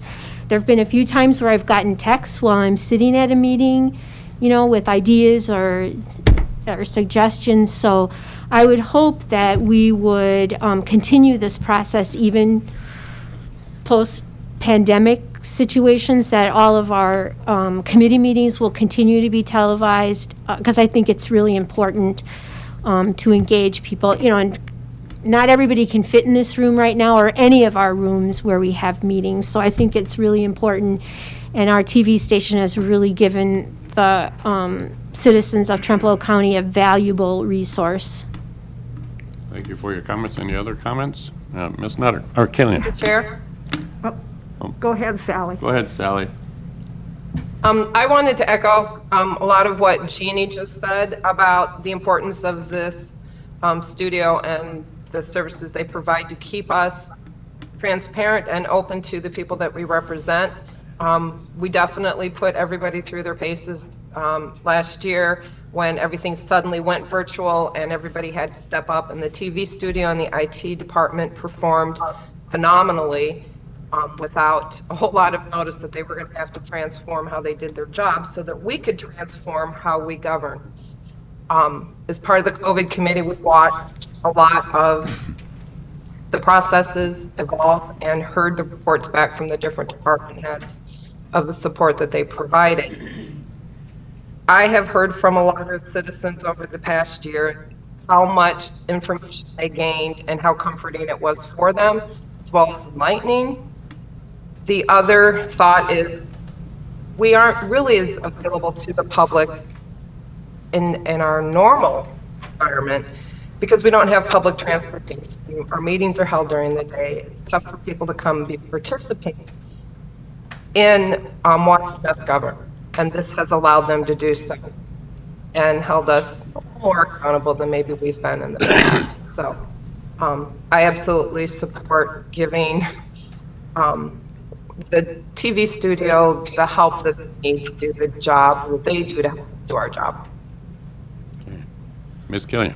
I was going to ditto Ms. Nutter's comments, but I'll triple and add that they're both right on, because I've had people also contact me saying it's really nice to be able to see what's going on.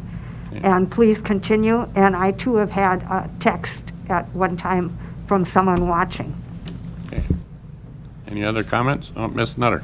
This is just a short one. I've heard that the highway department might not continue their meetings here, and I hope they will reconsider that, because there's a lot of people interested in what goes on with our county roads and highways, and if they can't see anymore.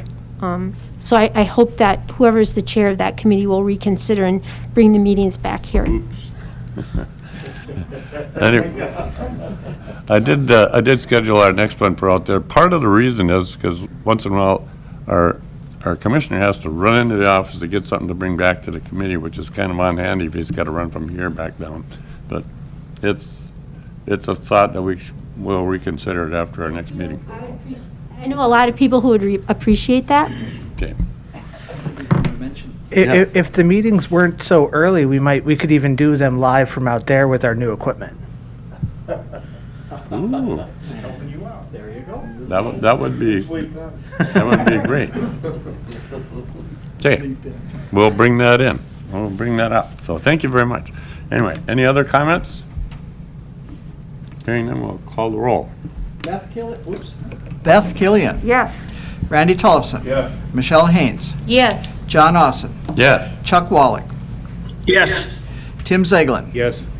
Dan Schreiner. Yes. Kellen Nelson. Yes. Jeannie Nutter. Yes. Kurt Skoyen. Yes. Ron Johnson. Yes. Rick Nimitz. Douglas Winters. Sally Miller. Yes. Richard Seisha? Joe Feltus? Yes. George Brandt? Yes. 17-0. Thank you. Item H, Audit Committee, members' claims. Oh, here we go. Whereas the Audit Committee has audited the following claims and recommend that they be allowed as follows. John Austin, $894.80. George Brandt, 0. Joe Feltus, $19.04. Michelle Haynes, $192. Ron Johnson, $21.28. Beth Killian, $412.16. Sally Miller, 0. Kellen Nelson, $411.60. Rick Nimitz, $50. Jeannie Nutter, $197.04. Richard Seisha, $158.24. Dan Schreiner, $250. Kurt Skoyen, $423.92. Randy Tullifson, oh, I forgot to mention this at the beginning, $169.04. There was a multiplication problem there. And then Chuck Wallach, 0. Douglas Winters, $83.60. Tim Zeglin, $570.56. Grand total per diems, $3,300. Expenses, $553.28. And grand total, $3,853.28. Introduced by, now be it resolved that the claims be allowed as shown. Introduced by Audit Committee, John Austin, Michelle Haynes, Chuck Wallach. Okay. Motion by Mr. Brandt, Second. seconded by Schreiner. Oh, Dan Schreiner, hiding behind Mr. Phelps, I could see him. That's one of the things Tim mentioned about getting back to a U where you could actually see everybody. We're going to do that And soon. if Kellen was sitting up front, you wouldn't be able to see anybody. But anyway, any additional comments or? The difference was Randy turned in his mileage at 57 cents, and it was supposed to be 56 cents. Is this year's, yeah. So it ended up being 51 cents difference. No, rounding. So, yes, remember that this year mileage is at 56 cents a mile. What did it used to be? 57 and a half. Anyway. 56 and a half. Yeah, then it was 57, and then it went down to 56. There you go. Yep. Anyway, call for the vote.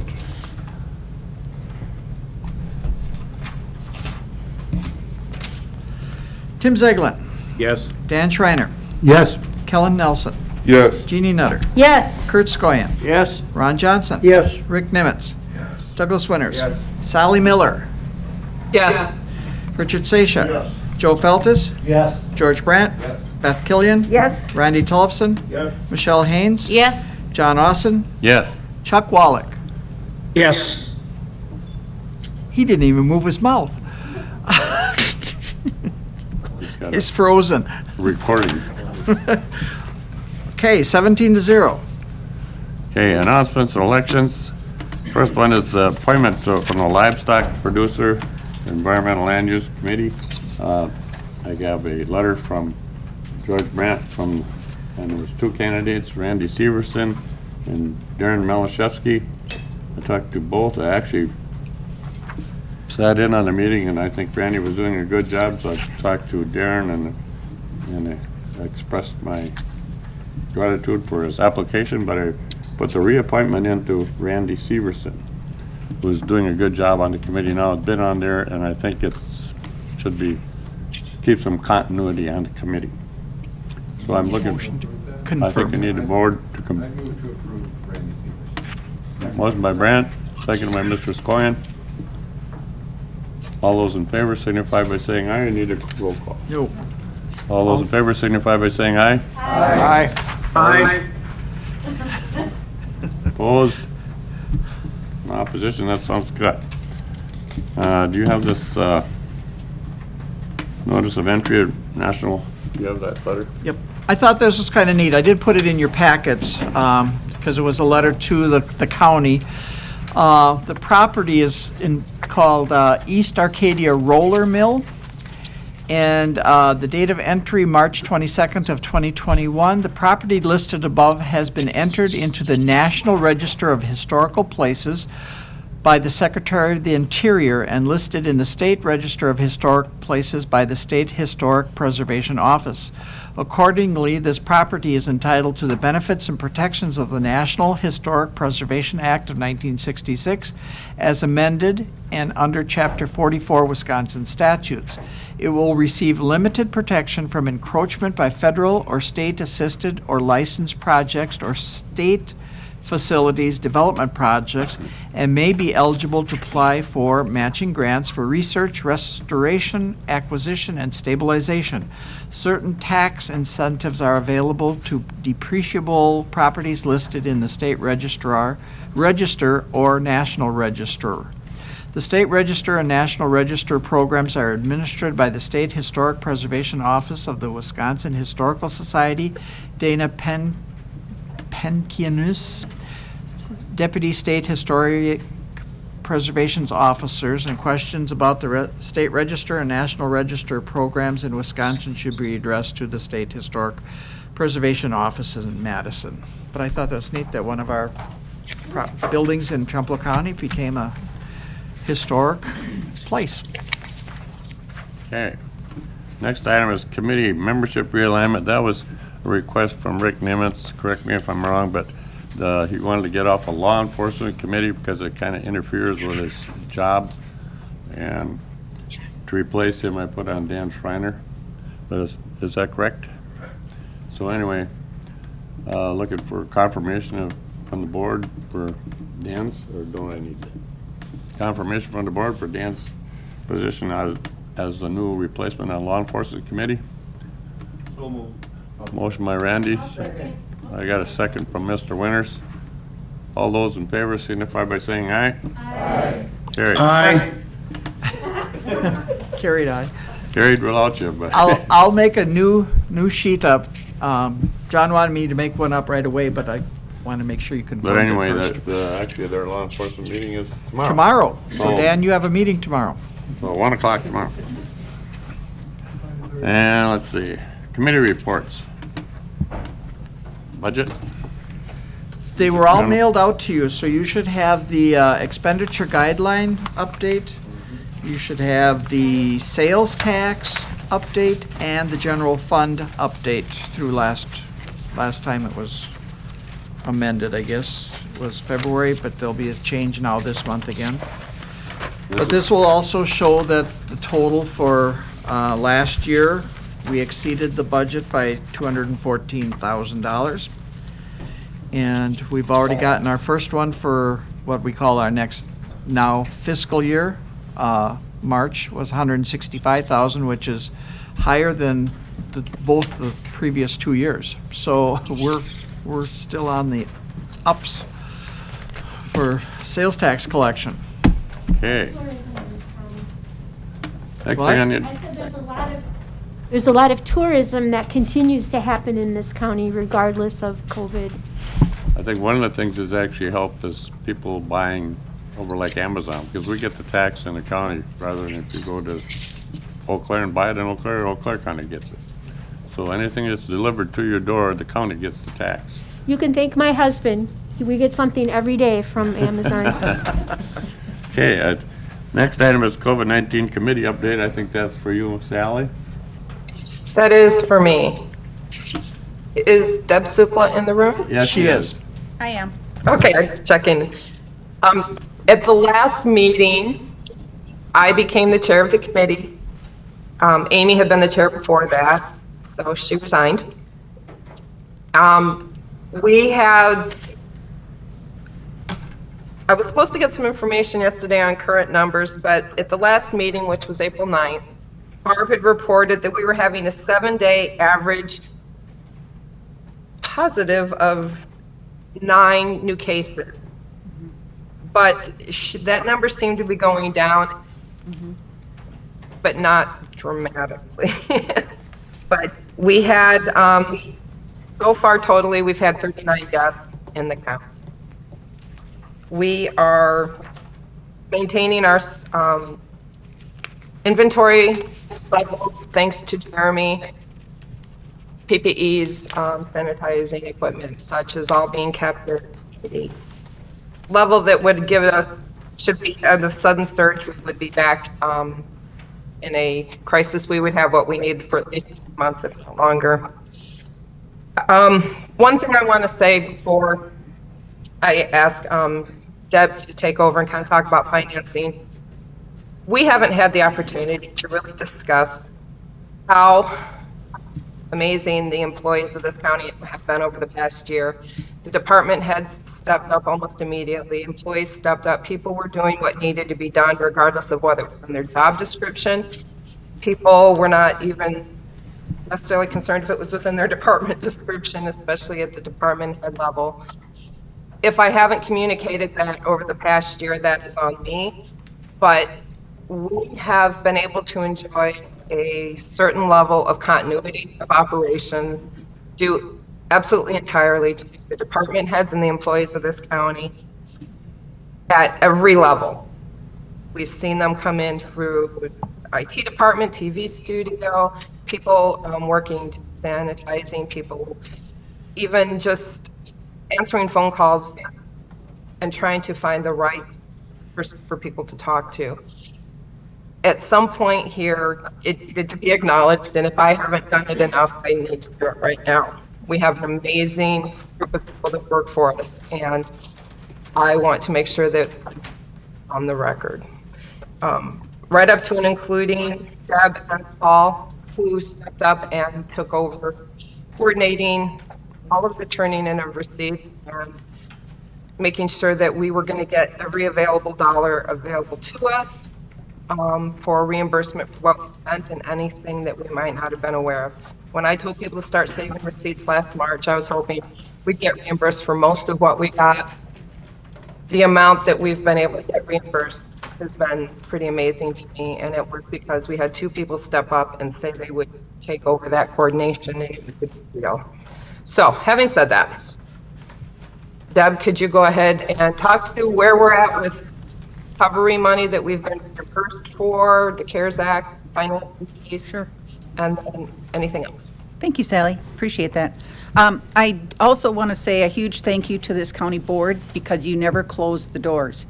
Counties around us did, and I don't think that was a great message to give the public about the value of our services. This board never closed the doors and allowed us as staff to do what we needed to do to be flexible and stay safe and continue to serve the public. And by you making that decision was a great role model for the rest of us to step up and do what we needed to do. So I do want to say thank you for that. As far as the reimbursement, and Paul, you'll have to help me out, we've collected about $541,000 from the CARES Act funding that I understand will be going back into the general fund. In addition, we are submitting requests to FEMA around $700,000. 615 right now. Okay, 615. But I've already started a new pot, Right. which probably will have And of another, course, maybe 100,000. the nice thing is that FEMA typically reimburses at 87.5%. It's now at 100%. It will continue to be 100% through the end of September. In fact, I would further suggest that the action taken today about the TV studio and having to have staff work additional hours because of broadcasting these meetings would be allowable expenses through the FEMA. So we should be asking for that before we dip into other funds to pay for that. Thanks, John. So again, we continue to look at ways that we can use FEMA funds and think about how can we apply these to COVID. The other big thing that's out there is the American Rescue Plan that's out there. Trempealeau County is scheduled to get $5.75 million to use between now and 2024. The local municipalities will be getting additional funding. I have not been able to get that exact information from them yet. Before everybody starts getting excited about how we're going to spend this money, I think this is a once-in-a-lifetime windfall that this board really needs to give some thought to, and that's what Sally has asked me to talk about. is to really think about how do we make a once-in-a-lifetime investment in this county for something that will last for generations. The uses of the funding that's come through, you cannot use it to put money in a pension fund. You cannot use it for things that have already been budgeted. So those things are already off the table. What they're really looking for is to help governments in places where they may have lost revenue because of COVID. They are looking for it to go towards helping the negative impacts of COVID-19, including assistance to small businesses, households, hard-hit industries, and economic recovery, premium payments for essential workers up to $25,000 per person, and investments for water, sewer, and broadband infrastructure. There's also additional funding in there specifically for broadband. There's additional funding in there specifically for vaccine distribution, for testing, for housing and utility assistance for a lot of families that were negatively impacted by the economics related to shutdowns, that there's a variety of additional funding outside of our $5.75 million for things like homeowner assistance, for the energy assistance program, for housing choice vouchers to help people pay for their rent, mortgage, or utilities during a crisis. There'll be additional funding available through the SNAP, the Supplemental Nutrition Program, to help food share type of programs. There's additional funding for unemployment benefits and tax credits, and we will be getting some additional funding for senior services for elder abuse in the senior nutrition program. There is funding for some child care. There's funding for, there's already funding in there that's going to the transportation systems, and then there's funding for FEMA. Those are all above and beyond the 5.75 that this county can get. And what Sally and I and our COVID committee have been talking about is how do we make an investment in this county that is once in a lifetime. And one of the things that we have seen in human services that COVID, and I think the jail has seen, I think public health has seen, I think the DA's office has seen, it's come to us in a variety of ways to us, are the individuals who are dealing with mental health problems and substance abuse problems, and those became significantly worse in their homes. And thereby, what we're seeing is additional domestic violence, additional substance abuse, additional placements and crisis calls because of mental health breakdowns, additional child abuse, additional elder abuse, additional elder financial exploitation. So although we don't have exact proposals put together yet, because we've asked Integrity to give us what can we do in this, what is allowed and what isn't allowed, and will be the Integrity Group who's been helping submit all this for us. They are giving us some additional advice, but before the county board starts hearing from other staff about how do we start spending money, I would recommend you think, and as does Sally and the COVID committee, how to make a lifetime investment. And if you think about, just as one example, if everybody in the county had their mental health needs addressed, we would not have child abuse cases, we wouldn't have people seeking out economic support, the jail would be empty. I mean, there's so many other things in our county that would not be, the courts would be looking for cases to prosecute. That one thing, although our department works with it, the healthcare center works with it, all departments work with that issue. And if you think about that one issue, if we could make a lasting impact just on one issue like that, for example, how we could set this county up in a really positive position for generations ahead. Sally, what did I miss? I think you covered it. Like I said, we're getting more guidance on what that money can be spent for, the types of things, and then working with the Integrity Group, I think, has been so important. They've been able to give us guidance. This is what they know, this is what they do, and making sure that we take advantage of all of the available recovery funds, such as reimbursements and such, to cover those things, and then, yes, making sure that we make an investment. People have been hit incredibly hard by this pandemic, and I have shared this with the committee. I have fielded 3 suicide calls in 3 months, and this is the first time I've had one in probably 5 years on my job, and I've had 3. And it's just, it's heartbreaking, the human impact that has happened out there. And our county is overwhelmed, our employees are overwhelmed, our system's overwhelmed. And it's probably why I have a lot of praise for our employees, because I know, well, I'm going through this and my employees must be going through a lot worse. So, thank you, Deb. Yes. Deb, has there been, and I don't think there has, because I kind of check regularly, any resolution to the state's loss of $62 million per month in SNAP funds? That is, no, that's just going through the legislative process at the state. I think that there's a lot of politics in that. I don't know where that is at right now. Because when the emergency mask mandate and all of those things were rescinded by our legislature, the state lost $62 million a month in SNAP funding. Technically, it was rescinded by a court decision. Right. Didn't make any difference. We still lost the money. There was some legislation on that, though, that we got some back. Yeah. So we did get some back. And there is again, the SNAP money that's in here is the SNAP money that Jeannie's talking about. So again, it's food share for low-income families that are looking for assistance to help pay for some basic food needs. And older adults too, right? Or No, not? the older adult is separate money. Right, that's separate, yeah. Can I throw one more thing in? Yes. I just want to put in a plug for the integrity group also, because when I have things submitted to me to turn in, I call them first and find out if they think it's going to be covered. And some of the things that I have tried to put in, they said, no, it won't be. So in most cases, though, what we're submitting is going to be covered. That's the good part. Actually, what they do is they tell us how we can submit it, how we can argue for it. And so that's been really helpful, because we don't always know those technicalities, but they know the certain way it has to be worded for FEMA. Okay.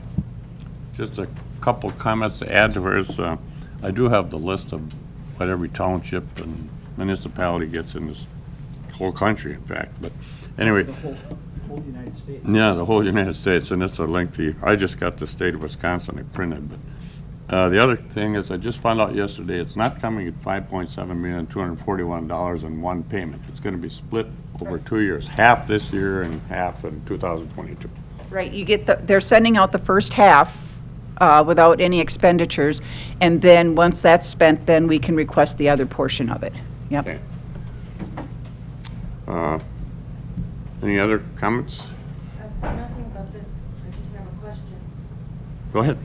That meeting tomorrow with law enforcement at 1 o'clock, will that be televised I'm sure it is. live on Channel 18? Yeah, I'm sure it is. Okay. 1. Okay, that's all. And you can watch it on the internet, too. Yes. Okay.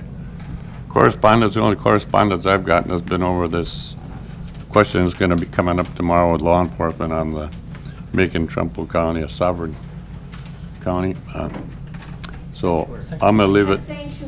The sanctuary county, I'm going to leave that up to law enforcement. Item 10. Right. Instruction, item 10, instruct the Committee. Are you leaving it up Oh, to the law enforcement or Law the committee? enforcement committee. Law enforcement committee they can bring it back, whatever. So that'll be discussed tomorrow. Item 10 is instruct the clerk to pay mileage, and looking for a motion to do that. Motion by Mr. Feltus, seconded by Dan. Is that right? Or by George? Okay, call the roll. Before I call the roll, there are about 4 or 5 of you that didn't get your picture taken this morning before the meeting. So I've got the list here, so I'll know if you walk out the door without getting your picture taken. As for Sally and Chuck, we're going to have you stop in sometime to get your picture so we can get a new one up on the bulletin board. Okay. Paul, Paul? Yes. I will be at Audit on Thursday morning. We'll catch you then. And we'll catch Sally sometime too. Okay. I was thinking of that, but it's the wrong background. Richard Seisha. Yes. Joe Feltus. Yes. George Brandt. Yes. Beth Killian. Yes. Randy Tollefson. Yes. Michelle Haynes. Yes. John Austin. Yes. Chuck Wallach. Yes. Tim Zeglin, Yes. Dan Schreiner, Yes. Kellen Nelson, Yes. Jeannie Nelson. Jeannie Nelson? Jeannie Nutter, Yes. Kurt Skoyan. Yes. Ron Johnson. Yes. Rick Nimitz. Douglas Winters. Sally Miller. Yes. 17-0. Jeannie Nelson. It sounds good, Jeannie. I know a Jeannie Nelson. Okay. Next meeting is scheduled for May 17th at 7 PM, our usual time. But remember, I'll send out a notice that at 5 o'clock that day is when we'll do the groundbreaking. So, yeah. Okay, so I will put that in my board call. No, it's the For- whole board, and somehow we gotta get invitations to the COVID-19 committee, or Oh, the building oversight committee. Are you secretary for that, so you can? Building oversight? Oversight committee. Yes. Send the So invitation to between them, Rick too. and I, we'll get everybody notified. Okay. Okay, With that, we can adjourn at, was it 12? What have I got? 24.